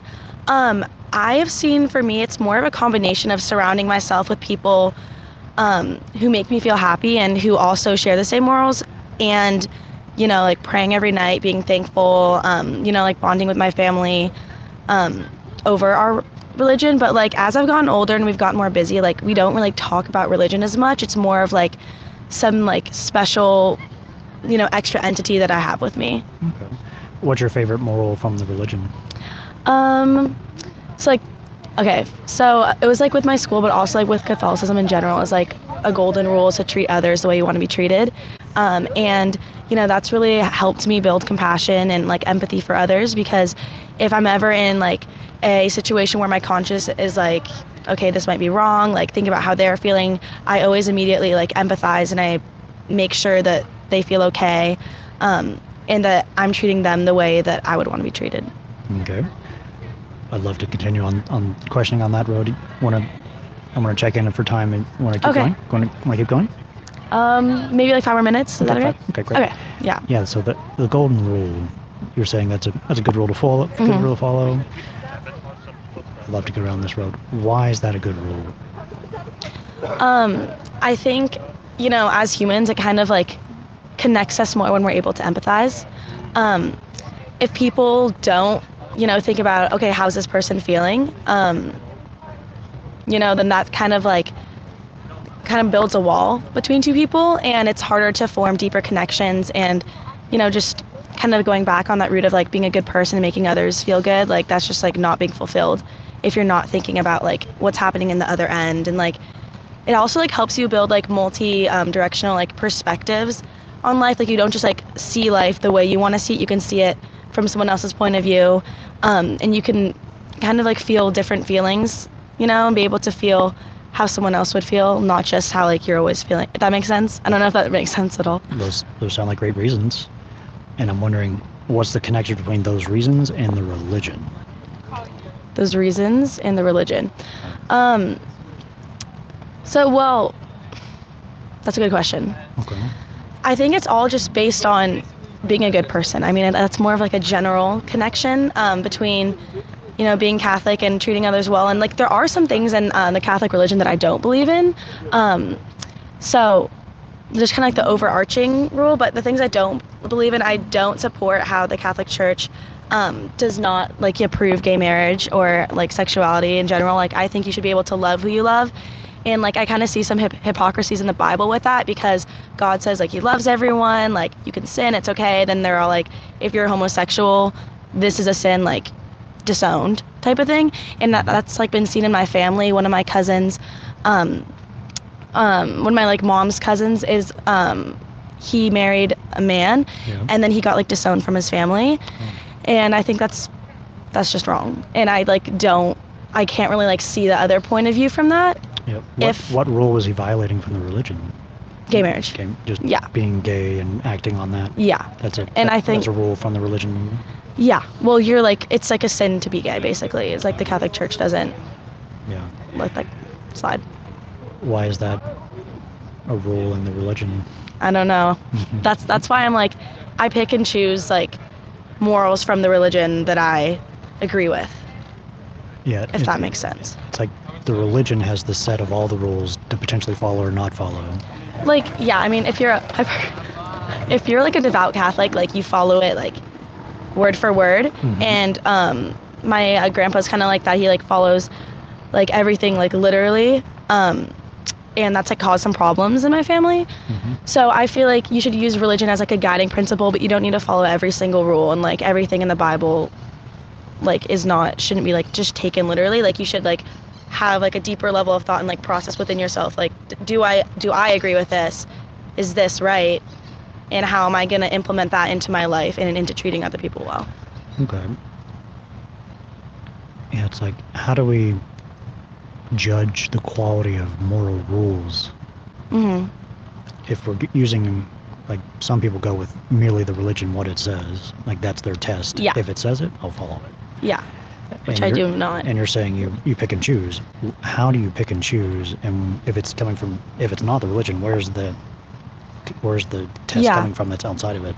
Yeah, so kind of as I was saying earlier, with like religion being like kind of like a foundation for my morals, and then like I've been like building off of that and like creating what I think is, right. But when I say pick and choose, I mean more just like the example I talked about, like with like gay marriage. Like I choose not to support that the Catholic Church like says like forbids gay marriage. But I do choose to, you know, follow the golden rule. Like things like the parable of the Good Samaritan is just talking about how like if you see like someone like an injured person on the road, you don't just walk by them, you ask them if they need help, and like you empathize basically with other humans. But the morals and like the good judgment and treating other people well, and being thankful for what you have, like all those principles from the Catholic religion, I full-heartedly like support. I like try to live up to that, and talking about like forgiveness and sinning, I also agree with that. And when I know I do something wrong, like I try to pray, or I pray to God for guidance to be a better person. And yeah, so like when I say pick and choose, I mean like I choose not to, you know, support that about gay marriage. But basically, I, like mostly everything is in alignment with what I believe. Yeah, if the religion is the foundation for your morals, why not follow the it's sin to be gay moral? Because I think that's contradicts the biggest principle of the Catholic Church is like you love everyone, you forgive, be happy. Like I don't understand why the way you're born and who you're attracted to should cause you to be ostracized from your family. Like hate is contradictory to love. Yeah, I guess, but like just the way it's like affected my family, and I've seen other people be hated on for who they love, like they can't control it, or even if they do control it, like just let them be happy. Like I don't understand how that affects other people. Like I think people should just, you know, be able to live without being, you know, confined to a certain standard. As long as it's not hurting other people and like they're happy, like they're in love, like good for them. I think they should, you know, be able to do that. And I don't think that the church saying one thing should stop me from believing that people should be happy. What if it hurts the God? So the way I see God is it's a very personal relationship. I don't just see like God rules everyone like it hurts him. Like no, I see like everyone has a personal connection to God, and if you're being a good person and you're treating others well, like you have a good relationship, and I pray, I don't think being gay would hurt God. So you don't think so? No. Okay. All right. Great. Cool. Any questions for me? Anything else to talk about? No, I really enjoyed that conversation. Thank you, Reed. Thank you, Taylor. This is fun. Feel free to take the puzzle piece. We want yellow, or what color would you like? Wait, one of these or one of the squishy stress ball? Oh, that's cute. Puzzle pieces. I'll go with the blue. Blue. All right. Feel free. Yeah. Awesome. Thank you so much. Thank you, guys. Love it. Was I talking super loud? No, doesn't it feel like you're talking loud? Yeah, I thought it was like screaming. No. No, you're really not. Oh, okay. I can barely hear you. Yeah, okay. Thank you so much, Reed. Wait, this is so Thank you. cool. Thank you. Thanks for... How often do you do this? Wednesdays I try to be, but I'll be back in a while after the holidays. Guys, maybe we'll see you. Maybe. We will come back for part 2. Yeah. Love it. For sure. Conversation. Sweet. This is a good study break. Yeah, I know. Very much needed. Awesome. Have a great day. Yeah. See ya.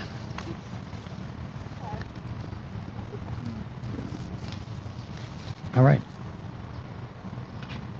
Yeah. All right, now I'm done. I gotta get it back for poker. Yeah, I'm just gonna do this. Later.